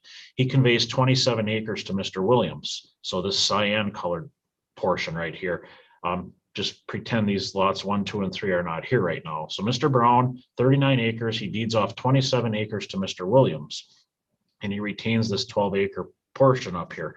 The 12-acre piece that he retains is going to require the preparation of a certified survey map, because Our ordinance states anytime you create a new parcel under 20 acres, a CSM is required. So the county will get a certified survey map on this 12 acres. The remaining property here, the 27 acres, does not require a certified survey map. So Mr. Brown cannot further subdivide his 12 acres. And again, if we go back to our ordinance, any future division has to comply with all the standards. So we take his 12 acres right now, divide that by 8. If my math is right, that's 1.25. Does not get us an acceptable number. It needs to be at least 1.8 to round up to 2. So he cannot further divide this 12 acres. He is done subdividing that. Mr. Williams, however, can further subdivide his 12 acres because if we apply the same density ratio to what he has, so we take 27 acres divided by 8 gets me 3.375. Can't round that up to 4. So he gets 3 parcels that he can create on this 27 acres wherever he wants. They have to be at least 1 acre in size. I just want to get that very clear in everybody's mind because so many people think, well, the interpretation is they have to be at least 8 acres, and that is not correct. The number 8 is your divider, but the minimum lot size is 1 acre. So the division works out to 3 parcels. Mr. Williams can create on his property. They have to be at least 1 acre. He decides to put them all along the public highway here, and he wants them 1.5 acres. So when he does that, that would trigger another certified survey map on these 3 lots. The remaining 22.5 acres under his ownership would not require a certified survey map because it exceeds the 20 acre minimum threshold. And the remaining 22.5 acres cannot further be subdivided for residential parcels. Because again, the math worked out to 3. He can only do 3. So under this scenario on the original 39 acre parcel owned by Mr. Brown, there's going to be a maximum of 4 residential parcels allowed on there for the life of that parcel. And again, we are in an unzoned township. If we were in a zoned township, perhaps more lots could be created. If this was general ag, they could apply for a rezone. If that rezone passed, they could get into a residential district that would allow for greater density, or not, I guess I should say not be restricted to a density requirement. But for the sake of this conversation, we are in an unzoned township. Let's just say we're in town of New Haven. So on this 39 acre parcel, there will only be 4 homes allowed on there, and there is not a mechanism available to this landowner, Mr. Brown or Mr. Williams, to create more lots. That's all we're going to get on this parcel. Any questions before I move forward? Yeah, Tom, this is Mike. I guess I thought we would look at I thought that we looked at the original parcel of 39 acres and divided it by 8. And no matter who bought it or whatever, 8 and 39 divided by 8 comes out to be, I think 5. So we have 4 here, but are there really 5 because of the large parcel? Well, and that's because rounding is factored in. I'll use the example of east half, west half of a 40, which is really simple. Okay, I have 40 acres. I sell you the east half, Mike. I retain the west half. If I would have kept the whole thing, divide 40 by 8, I get 5 splits. But now after the sale to you, we each take our 20, divide by 8. That doesn't get us 3, 3. It leaves us with 2. So on the entire 40, we're 1 short. If you look at it that way, we can each do 2, when if I would have kept the whole thing, I would have been allowed 5. That's one way to handle the future density on this. Another way would be to just simply do the math, but then Mr. Brown would have to manage that. It would be up to him.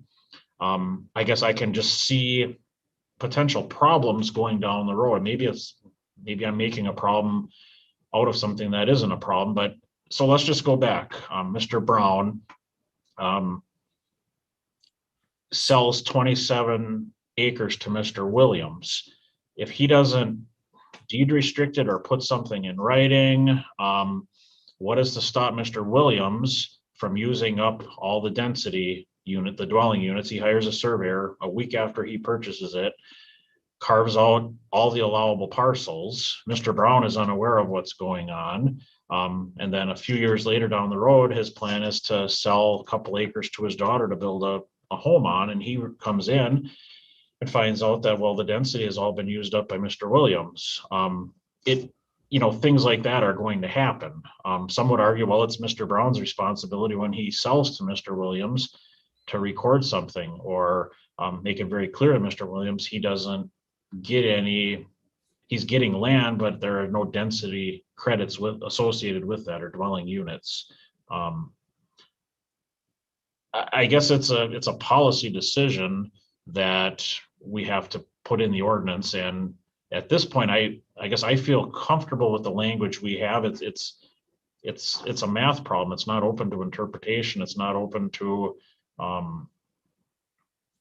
just think it would alleviate some problems going forward. Although having said that, if Mr. Brown intends to, some math has to certainly be factored into these decisions, and people can't just be selling land off without ignoring, what their future plans are. If Mr. Brown's plan is to one day deed a small piece of land to his daughter, then he better keep at least 16 acres, so he's allowed to do that. Or at least he could keep slightly smaller than 16, as long as the math would work out to 1.8. So it'd round up to 2. I guess there's two sides of the coin to look at on this. We certainly could go with a different option on managing future density. I'm open to discussion, but we had to put something in the ordinance, and that's the direction I would prefer to head, but it is ultimately not my decision. So I'm glad you brought that up. It's important. It actually, it's really a question about how we look at contiguous, and I was just confused as to how it's done and how it's kept track of. It's very difficult to keep track of it, I would imagine, as you've described. So yeah, just go ahead and go on with, as far as I'm concerned anyway, with the rest of your presentation. I understand a little better now as far as contiguous. Yeah, and maybe with a few more examples, it'll make more sense, but so I'll just move. Could I ask one question, please? This is Supervisor Bjork.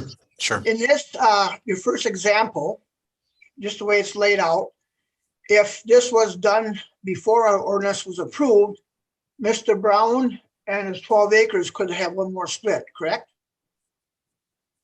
Before the ordinance? You mean right now, under our current ordinance? I'm not understanding the question. That's what he's asking. 12 acres could be divided one more time, even though it's not 16 acres. Well, if we're in an unzoned township, so zoning doesn't apply, I mean, he could keep dividing this into 1 acre lots, right? He could do it in. If he sold it the 20 some acres to Mr. Williams, and he had only 12 acres left, he would still be able to make one more split, correct? He could do several there. The way our ordinance currently reads is we allow 4 splits per 40 in a 5-year period. So Mr. Brown could deed off 27 acres. He could keep 12 acres for himself, deed off 27 to Mr. Williams, and that counts as one. We have 1 split in that 40 right now. And if Mr. Williams doesn't do anything, a year from now, even a month from now, Mr. Brown could come in and carve out a few more parcels until he hits 4. And once there's 4 in that 40 in a 5-year period, then he's done. Mr. Williams would be as well. And then in 5 years from now, 4 more lots could be created. But it's more or less a race. I mean, if Mr. Williams creates the 4 lots, then Mr. Brown loses out. And it just, having it managed by density going forward with the same ratio, to me, seems more appropriate. That's my personal opinion. It takes the race to the courthouse out of the equation. It's simply how much land do you have, and how does the math work out for you? So Tom, in this example, if Mr. Brown wanted to, at some point in time, What? say his intention is to sell primarily the farmland to a neighbor, but retain the right to develop 4 lots or 3 lots in that area where Mr. Williams is. He would be able to do that by just selling less land to Mr. Brown, right? Yes, or deed restricting it. He could put a restriction on there and say this land is not to be used for residential purposes, record a deed restriction against it. So Okay. that would be a way that he could protect that, or reserve the development rights on that property. Yes, or simply sell him, everybody's smart with a calculator. If, we can all do math. And if you sell somebody, 12 acres, you can be assured they're never going to be able to divide that under the scenario we have outlined here. And again, if my goal is to divide it further, I either deed restrict what I sell off, or I keep enough so the math works out for me that I can get my 5 parcels on that 40, or whatever I'm planning on doing there. So I'm probably just making him more confused, but I thought we had a provision that allowed smaller parcels to divide once in the. We do. Preview. And why don't we just jump across the street to Mr. Jones, if I may. So Mr. Jones, on the date of the adoption of the ordinance, he has the parcel outlined in green, okay? So just forget about the dashed line right now. And that parcel is 10 acres. And we have a provision in our ordinance that says if you're between 8 or greater than 8 and less than 16, we will allow 1 additional division. So there's an important distinction that needs to be made here. Mr. Jones's parcel in green is 10 acres. It was existing on the date of the adoption of the ordinance. Mr. Brown's 12 acres was created after the ordinance. Does that make sense? Yep. And that's a very important distinction to make.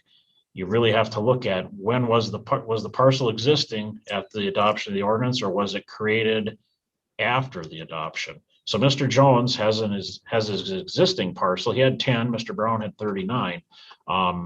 If Mr. Brown had kept everything, didn't sell anything off, he would have 5 splits there. Mr. Jones doesn't get any under the math calculation, but under the provision in our ordinance, it's between 8 and 16. He's allowed to split this off.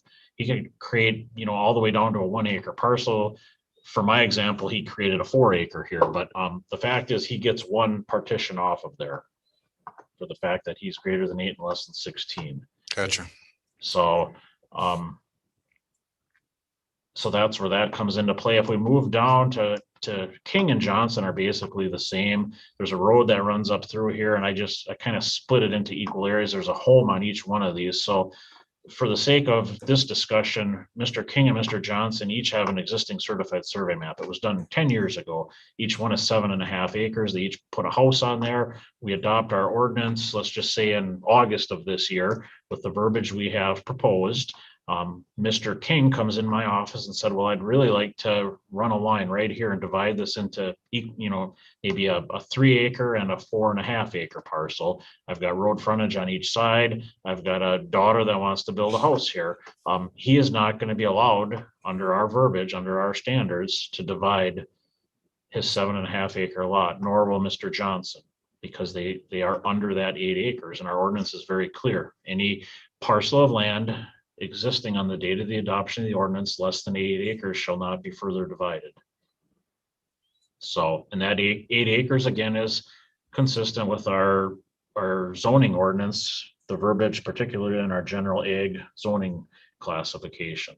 So that area certainly can be adjusted based on the direct discretion of this committee, but again, we have to have a starting point for discussion. So we do have a lot of parcels in the county. A few meetings ago, you may remember, in the unzoned townships, there are approximately 2,500 parcels, more or less, that are on the books right now under 8 acres that under this scenario would not be able to be further divided. So that's King and Johnson. And then we have one last example. Mr. Smith owns a sizable piece of land here. He basically has 2 40s, except what except for what Mr. Jones owns, 10 acres. So he has a 70-acre contiguous tract, okay, undivided by roads. All of the southeast, northeast, which is 40 acres, and then most of the northeast, northeast, except for Jones's ownership. So he has a 70-acre contiguous tract. If we do the math under the density calculation, 70 divided by 8 gets us 8.75, okay? So that doesn't round up. So he gets 8 residential parcels or dwelling units, but he's already got a home up here on the north end. And again, the way our ordinance is worded, any existing dwelling units on your contiguous tract are going to count as a residential parcel. So even though the math, the density calculation gets him 8 allowable, we have to subtract 1 because of his home. So he can create a maximum of 7 additional residential parcels. On his contiguous tract is 70 acres. Each of them have to be at least 1 acre in size. So he decides he's got a market for 3 smaller lots right here along the road, 3 1-acre lots he wants to make. He wants to do a couple 2-acre parcels here, and then he wants to make a couple larger parcels over here that are 12 acres. So he hires, or he comes in my office and said, how do I accomplish this? I give him a couple options. I say, well, you can do it by certified survey map, but be aware that, you're only going to get seven splits here for residential purpose. Your home counts against as your 8th. So you get 7 splits. They have to be at least 1 acre. So what you're proposing here will work. However, you're only allowed to do 5 in a 5-year period because our ordinance prohibits any more than that if you want to go the certified survey map route. So one option is you do lots 1, 2, 3, 4, and 5. You do all of those right now. And then you have to wait at least 5 years before you can do lots 6 and 7 if you want to go the certified survey map route. If you want to do all these right now, you have a market, you have buyers that can't wait 5 years. You do have another option available. You would have to do these by county plat or state plat. In this case, he's not creating enough lots under 1.5 acres in a 5-year period to qualify for a state plat. So he could do a county plat on this. It would allow him to accomplish all 7 of these land divisions at one time without having to wait the 5 years. But once those 7 parcels were split off, and assuming they are not deed restricted, they are all for residential purposes or to accommodate a dwelling unit, Mr. Smith is done. He is not allowed to further, under our ordinance, would not be allowed to further divide the remaining lands in here. I haven't done the math, and I guess there's a sizable chunk of land in here that his house is still on that will never be divided for a residential purpose.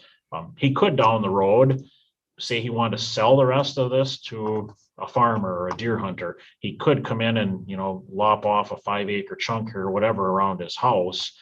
That's always available to him because that home is sitting on the 8th parcel. He could divide that off and then sell off the remaining unplatted lands here to somebody, but it would never be able to be developed into residential or dwelling units. So does that make sense? Let's just take this one step further. So if we didn't have, so let's just say, I purchased this 12-acre lot. I wouldn't be able to further divide that.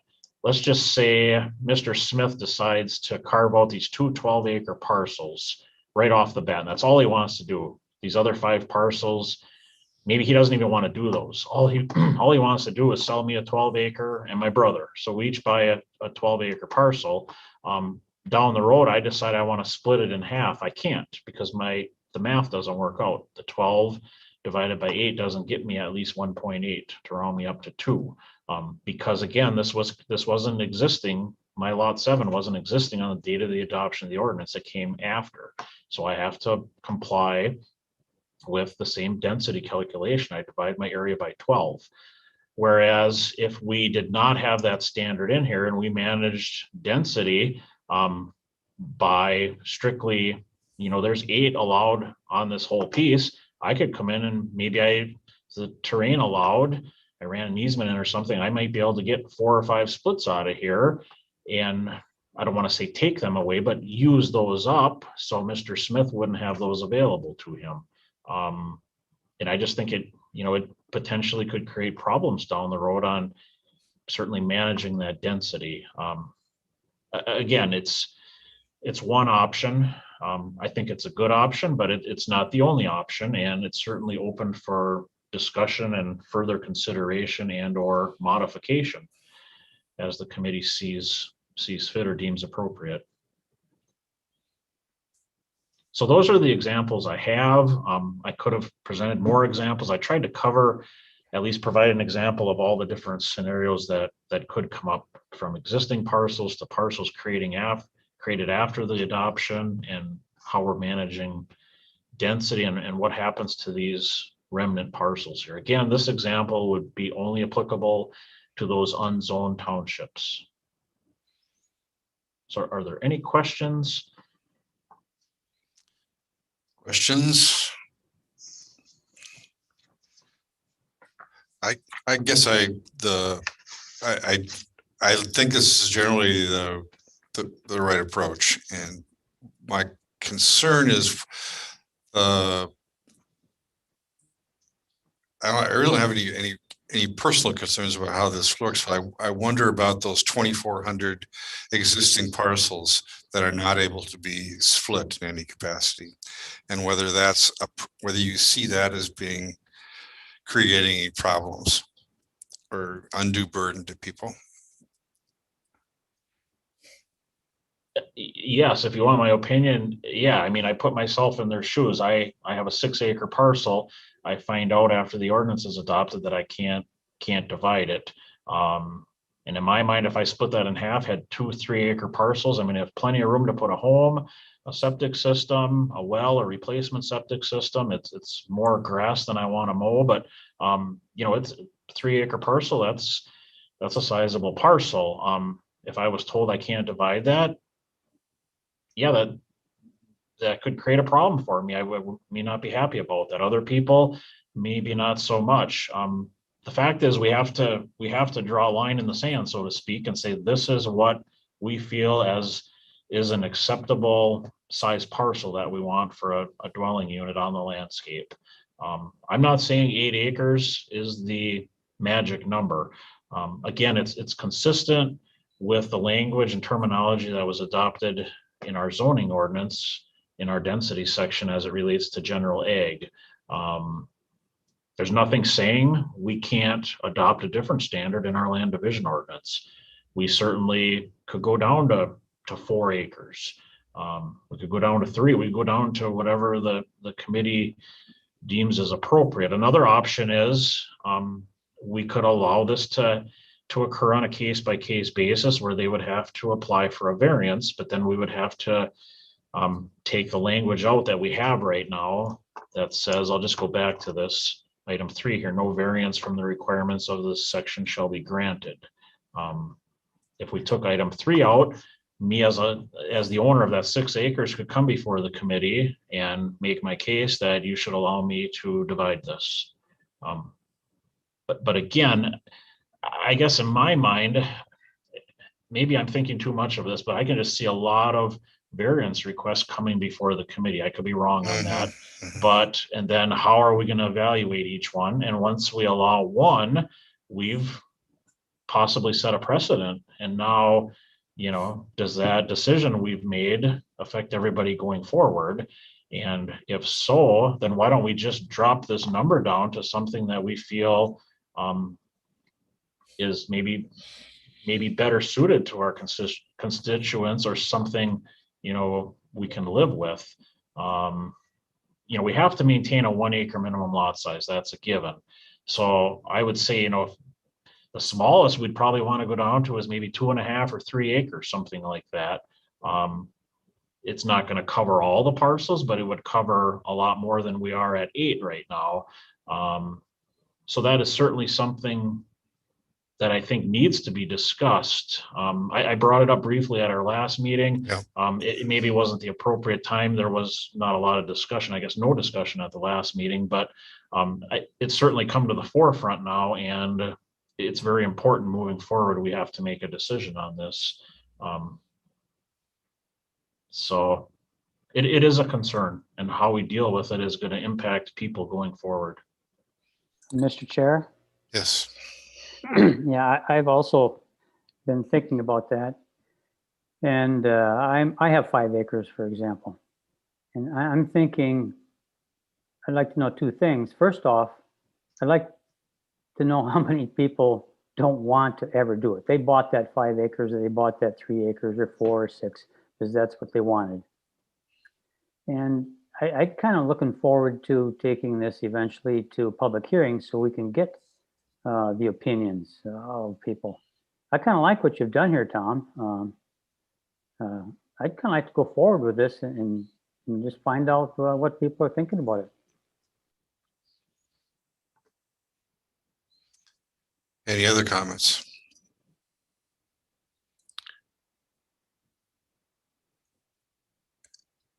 And as I think of the alternatives, I think that there are some alternatives, but this probably works well, and I would be happy to go forward also and see what the reaction is, the public, if there is any.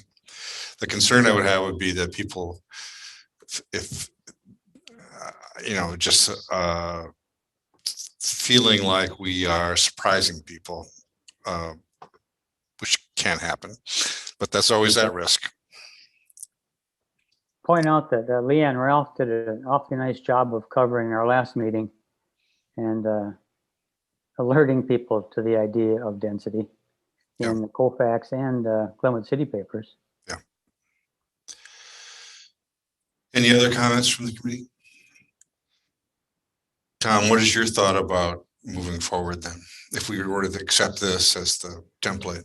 Well, at this point, we've made all the revisions and followed the direction of the committee. It would be to set up a public hearing, and certainly could have that accomplished on the 23rd, along with the manure management ordinance. That would give us enough time. I guess that would be the earliest we could come back with the required public notice, the publication notices in the paper and things. So we could have this back.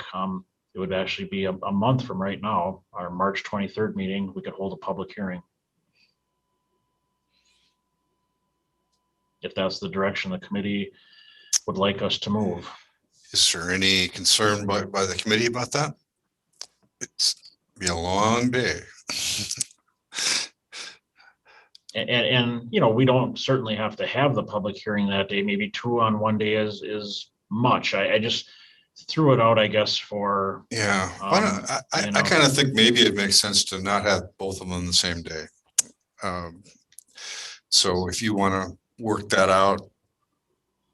Yeah, I could certainly set it up for the our first meeting in April. Okay. Provided, we're going to have a quorum and nobody's on vacation or anything like that. But why don't we just shoot? If that's the direction you would like, I will certainly set it up then for our first meeting in April. Okay. Any objections by the committee? Mr. Coulson?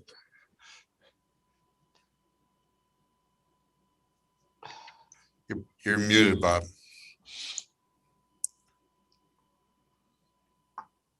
Is that better? Yep. I don't have objections. I just saying that when it rains, it pours. I was going to alert the committee at the end of the meeting, but it seems appropriate now. I also have a request for a rezone, and so there's another public hearing that we need to schedule. So we need to figure out, the committee needs to figure out just, workload and time. How much do you want to have in a single meeting? Because so we'll talk to you about that maybe at the end of the meeting, just so I can figure out how to also schedule a public hearing that I need to bring to the committee. Mr. Chair, I have a question of Bob. Bob, is that the one in the town of Menominee? Yes. That should be a short one.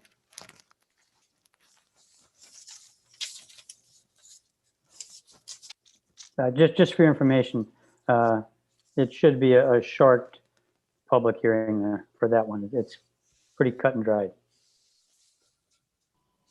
I'm sorry, that's actually in Tainter, 3-8. It's the mailing address is Menominee, but it's actually in the town of Tainter that he's looking at. So I'm sorry, Mr. Kinnear, I misspoke.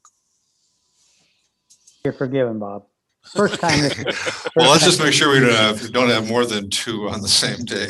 Well, I think the committee needs to just wrestle this down maybe as kind of a policy thing, just so the staff understands maybe, you know, what we do. Because today's agenda is pretty darn full, and it's easy to overload you guys with work if we don't have some direction. Mr. Chairman?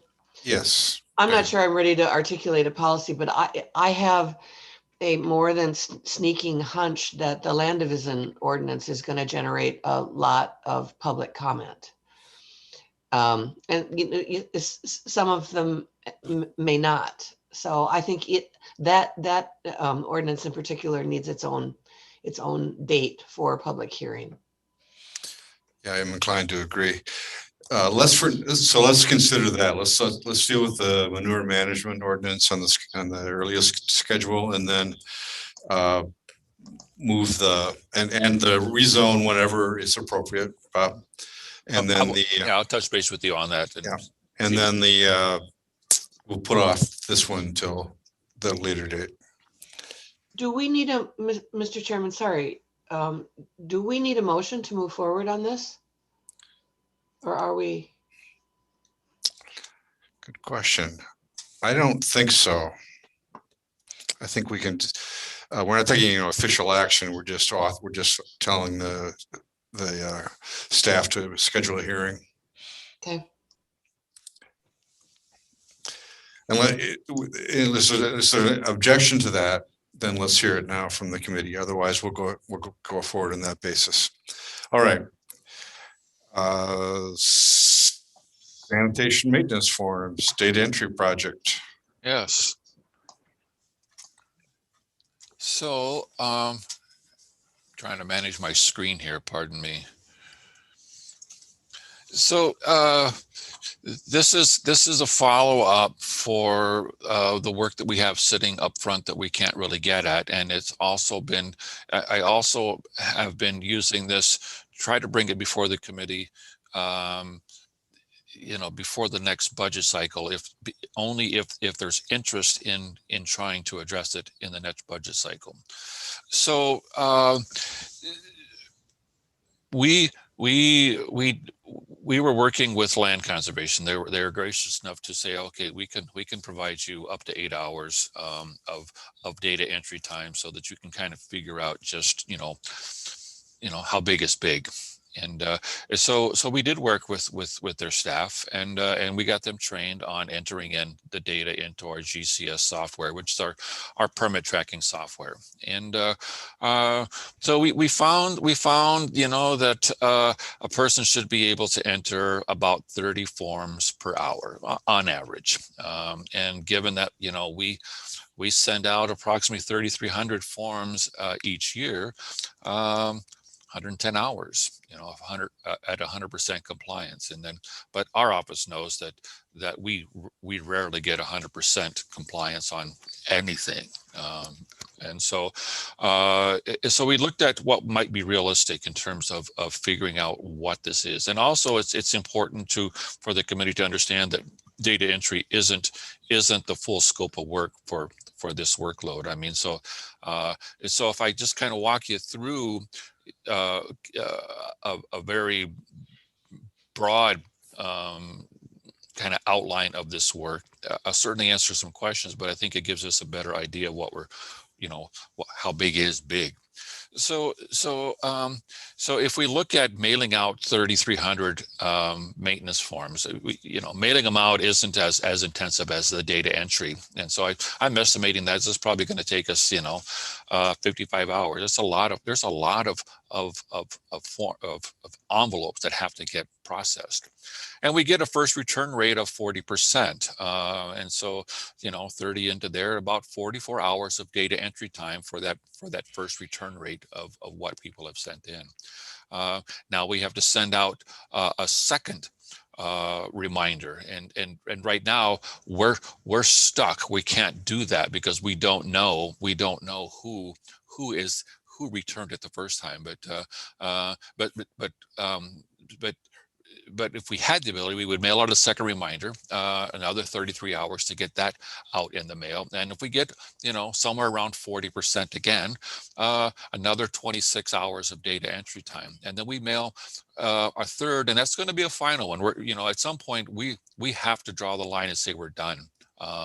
And so we would say 3 strikes and you're out. And so we would mail the third one, takes us another 20 hours. And usually on the third one, we put in something that if you don't return this, we're going to turn this over to Corp Counsel, or we're going, if we had a way to penalize them or collect a fee, that we would collect a fee for this. But so we've probably get 90%, and that's another 36 hours, leaving about 119 that we would have to just do something other. And I'm saying over to council, but it could be other actions. But anyway, there's 119 left over that takes us about 3 hours to get ready to turn them over to do something else. So, that totals, on an annual basis, on average, about 217 hours of work that takes to get that done, or, almost 5.5 weeks of time. I promised Dan when he was here, and I also promised Chase that when I speak to this, that I am not going to say that, well, you guys can certainly pick this workload up in your work plan. It's substantial, 5.43 weeks in a year. That's a fair amount of work, and so I guess I just want the committee to understand this work, and looking for some direction in terms of how to proceed. Do we just keep pecking at it the way we are, and I can tell you that we will never get caught up. Absolutely never will get caught up.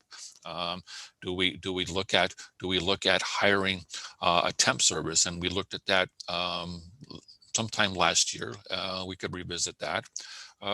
Do we look at hiring a staff person? And I could certainly bring you information on that. But so the long and the short is that we're fairly comfortable saying that it's a substantial amount of time to get the full scope of this work done. What direction do you want me to take going forward?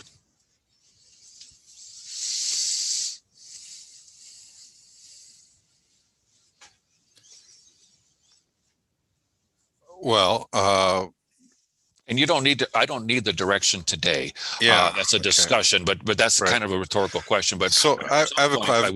yeah. I think that you need to come back to us with some options. So, but I think one thing jumps out at me here, that's that the mailing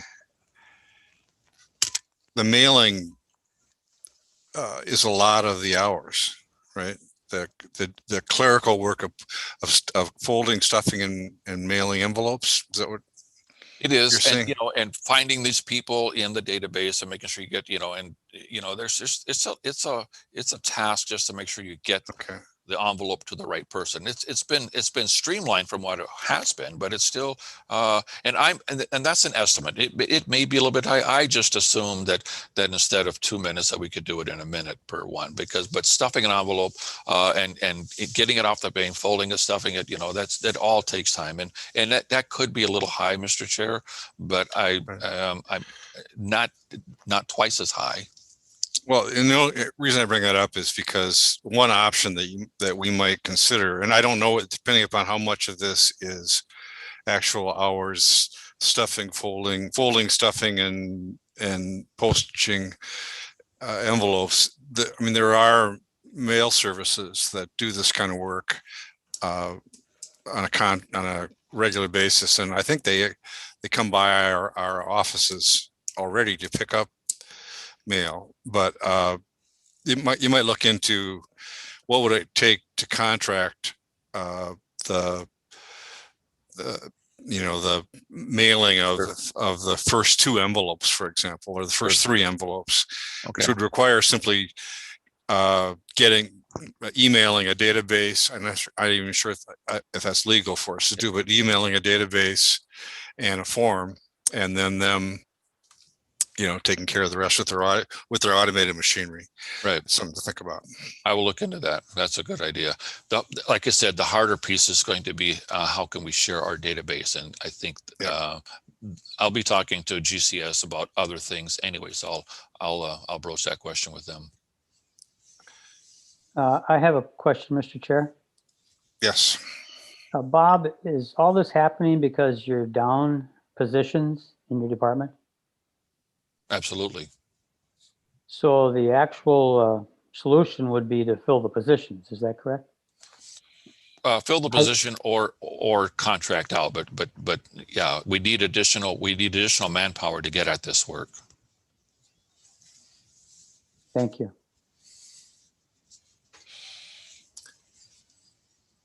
Well, this is the data we asked you to get, Bob. So this is really helpful.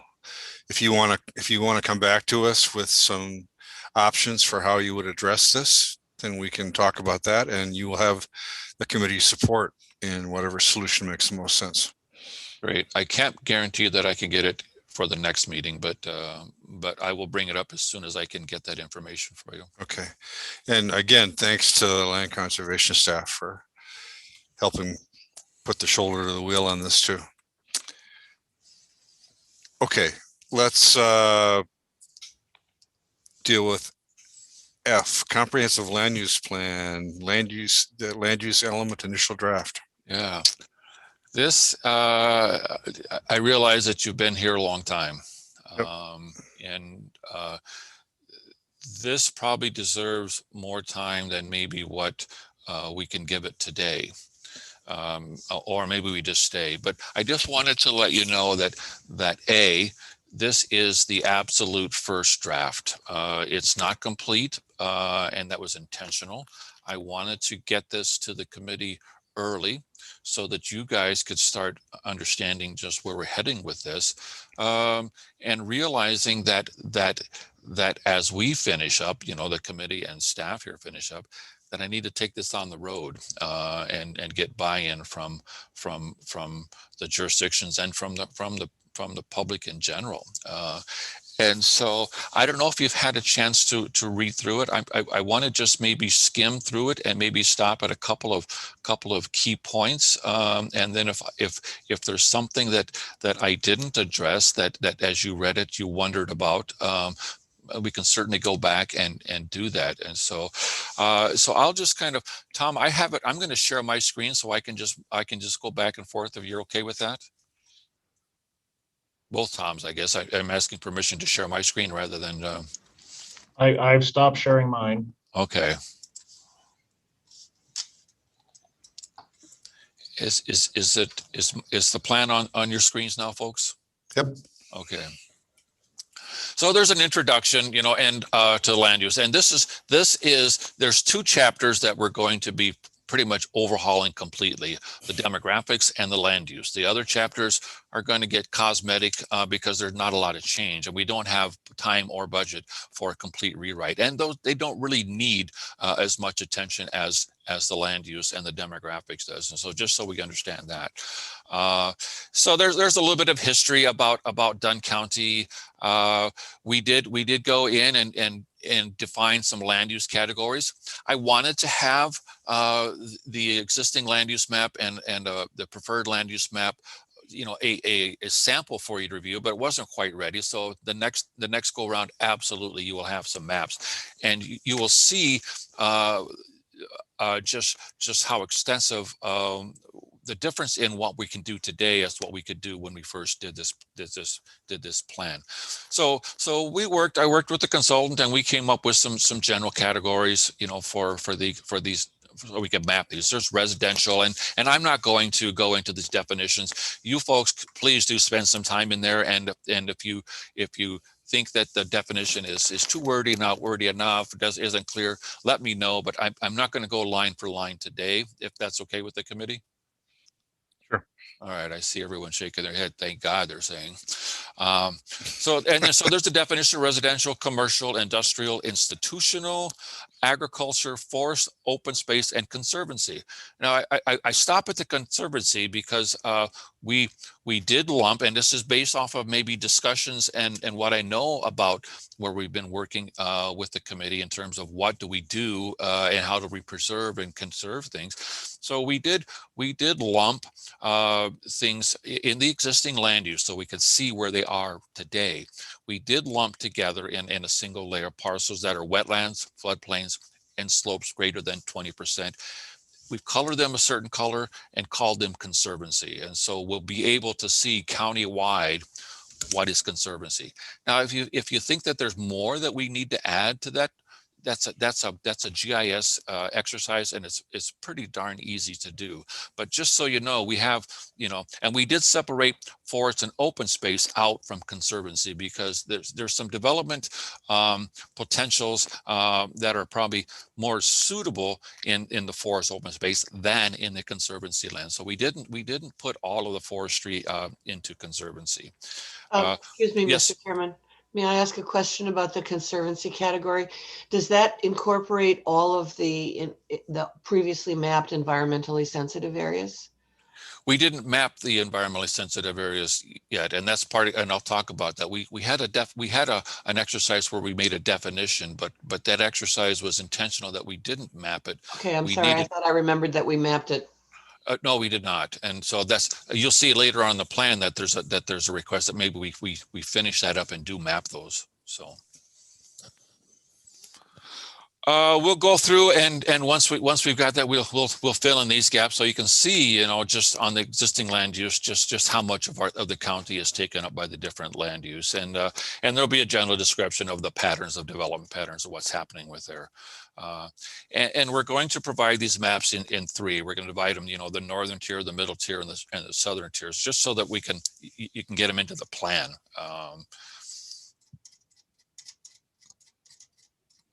There's some information about population trends, and Diane, you may recognize these charts and graphs. We did use your work. This is part of what you provided, and they turned out real nice. So thank you for those. So this is just population, and again, I'm not going to go over this, but you can see graphically, where the population is really growing and where it's really slow. This is some projections, and there are actually towns that are projected to decrease in population. Town of Grant, 13%, they're projected to decrease, over the next 20 years. And there are some that are scheduled to grow tremendously. Town of Elk Mounds, almost 18% growth rate they're looking at. This chart is going to impact, maybe where we think we want to have things happening.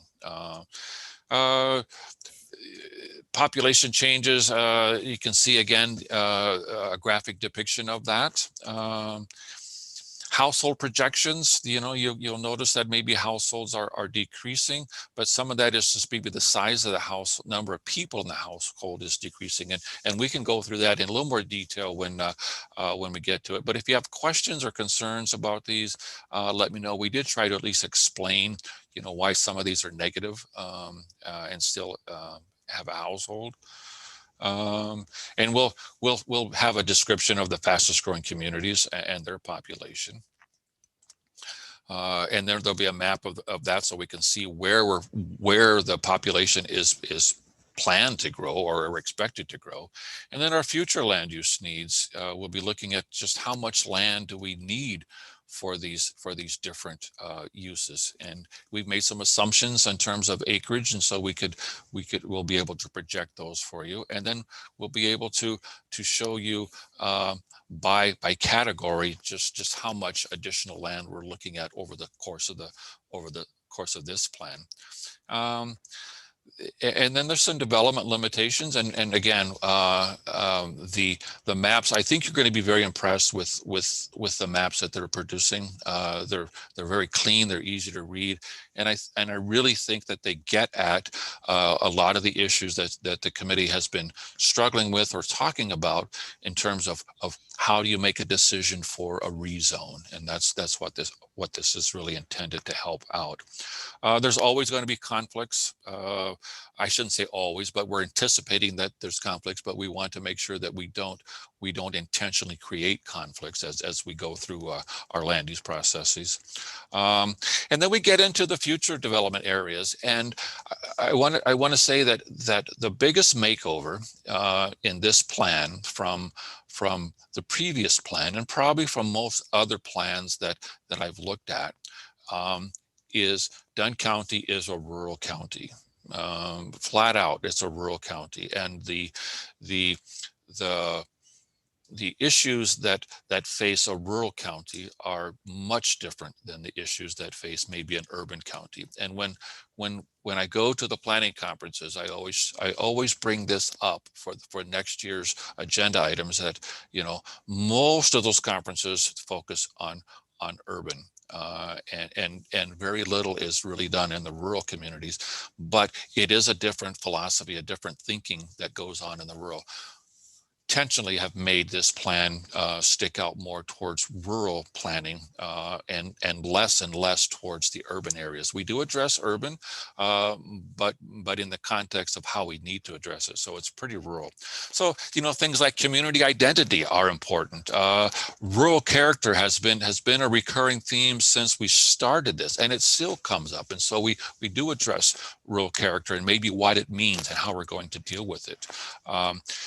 And then there's some maps, rural development. So rural residential, rural commercial, rural industrial. I mean, so we're intentionally talking about these in the context of being rural, because especially when you get into issues like rural commercial, rural industrial, the need for infrastructure support is tremendous. And maybe if there aren't rural and the scale of that, they need to be looking at the urban areas for those uses. And rural residential, we've already crafted our zoning ordinance in the past, and so we kind of had it more towards rural, and that's the other reason that in the GA that we have density is to get back and maybe deal with this notion of rural character and community identity. There's a rhythm that we're trying to move towards, and 8-to-1 allows development, but it still protects a lot of the resources that are in Dunn County, the natural resources and the environmentally sensitive. So there's rural residential, rural commercial, and I would like to just stop here and talk, just so you can understand the thinking behind some of this. Rural commercial areas are intended to provide services and employment for rural residents and businesses, provide benefits to surrounding communities, but are not intended to encourage, and it's going to be a little bit, the scale of growth as may happen in high density development urban areas. So we're not saying that we don't want rural commercial or rural industrial, but there's a scale that we're looking for that's appropriate for outside of the incorporated areas. This needs to be reworked as intensive farming areas, but it needs, and I'll work with Chase and his group to come up with something. But we do need to recognize intensive animal farming areas, rural community services areas, town halls and fire stations, those types of things. And then we do define what natural resources are: groundwater, surface water. We do talk about non-metallic mines, environmentally sensitive areas, and this gets back to your comment, Diane. That study we did, it defined it, but it was intentional that we didn't map it because we didn't know what to map at that time. But now it's time to maybe to start thinking what we need to do there. Code enforcement, we do need to make sure that we keep our codes up to speed with things that are changing. And it's amazing when I look back at where we were when we first adopted this plan and the things that were important and the things that we were trying to do, and just looking at how the zoning code in particular has evolved just to keep up with the trends and maybe some of the new development patterns. So this is an important piece to have embedded in there. There's been a lot of talk about how to maybe control building a little bit better so that we can preserve and conserve some of the important areas. this is something that we might want to consider is site plan review. It's intensive, and some could say that it's over the top. We're going to leave it in here. I think it'll be worth having some very detailed discussions with the committee to see if that's either yes, no, or maybe it's greater or less than what we're thinking. One piece that isn't in here, and I told the consultant that we do need to include it, is out of this section, is going to be planned use development, PUDs, and I'll explain that. There'll be an explanation, but really what that is it allows the county to provide relax some restrictions if the developer will step up and provide some things that the county deems important. And so I'll explain that concept as well and see if that's something that over the course of the next 20 years, it's a direction that the county wants to take. And realize that these things that are in the plan, they're not going to happen tomorrow, but it's important. If it's important to the committee to have them, then we'll find a way to start working at them. And then we have the future land use maps, and we talked about these categories, and they will be colored and mapped so that you can see where we're planning to have those developments. And then there'll be those maps. And then this is the area that I think needs the most work right now. But this is this future development principles. This section is intended to provide the committee with some rationale for making decisions. And so if you're looking at a rezone request for rural residential, these are things that I have heard talked at the committee level. I have seen at other places. The consultant brought some of them to there. We're going to boil these down so that they're combine them so they're a little more easy to read and maybe a little more concise. But it's important to know that what we're working towards is not so much a checklist, but a process that the committee could go through so that when they make a decision on yes or no for a rezone, that there's some rationale behind why you made that decision. So we do that for rural residential, for the rural commercial, for the industrial, for the intensive ag, and then we come up with some goals, objectives, and recommendations. And a lot of these things come directly from conversations that we've had at the committee level. And so here's on number 4, support development that incorporates the design that protects ESAs and natural resources. I think further down, there is one that talks about, adopting this definition and including it in all of our ordinances and stuff for environmentally sensitive areas. And then we could look at how we're going to map those. And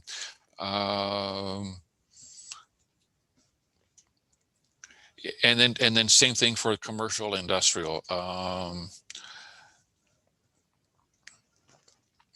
We have mines, community services. So here, under groundwater and surface water, this is a lot that's already being done. And so I don't know that this is necessarily new, but when we get into surface waters, Mr. Kinnear, you talked about erosion control and stormwater. And so it is important. And so it will be included in the plan. Well, it'll end up coming up with an implementation schedule that says who does it when, but the important piece of the plan is it's recognized, and then so we don't forget about it. Here's the ESA, adopting a countywide definition. We did that study, and we kind of agreed that's what it was, but I don't know that we've officially adopted that.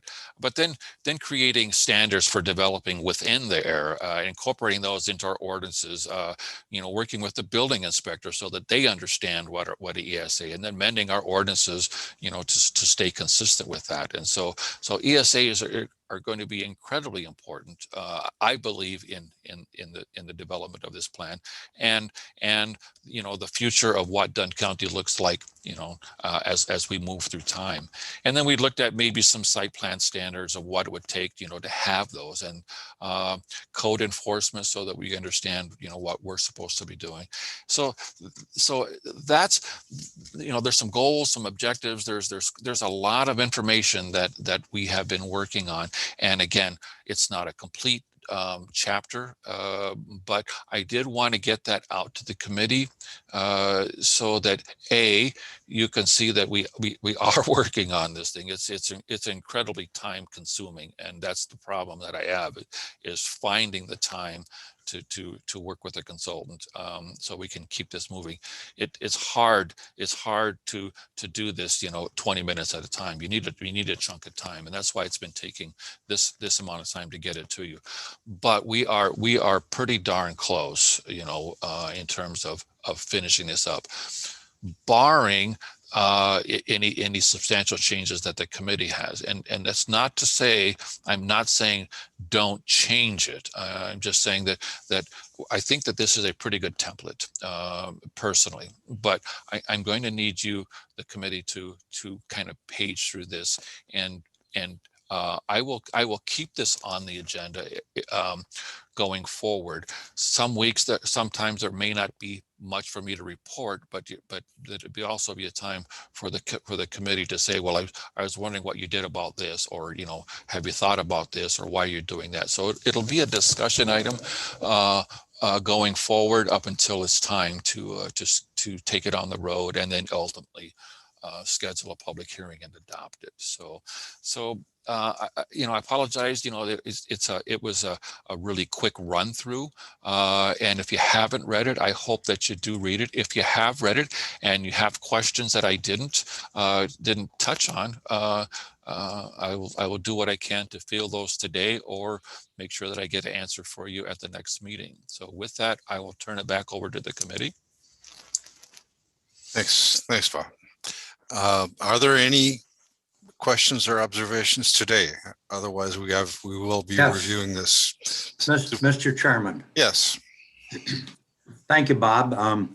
This is very interesting. And I don't want discussion today. However, in looking at this, it jumped out at me that whether any developer or any person that wants to develop for commercial, industrial, residential in the area, one of the things we want to make sure they know ahead of time is what's their broadband access. They might never get fiber, as we talked about in their area last night, because it's not economically feasible. Yeah. So is there wireless? Is there some other satellite? Is there? So in other words, someplace in this plan, I think they ought to be able to say, and it'll change, what's our access for good broadband accessibility right now, and then not come back later and say, I wish somebody would have told me. Yes, I didn't touch on that, but I think there is. I believe there is a section on. I didn't see it, Bob. If it's in there, yeah. Great. Excuse me. Then you're all set. And if it isn't, then absolutely, if it's in there. Yes. So, but that is an important piece, and if it isn't described, it will be described. Thank you. Thank you. Any other comments? Okay. Thanks a lot, Bob. Looks like we're making good progress. Any announcements from anybody? So our next meeting will be March 9th. And with that, not too bad, 11 o'clock.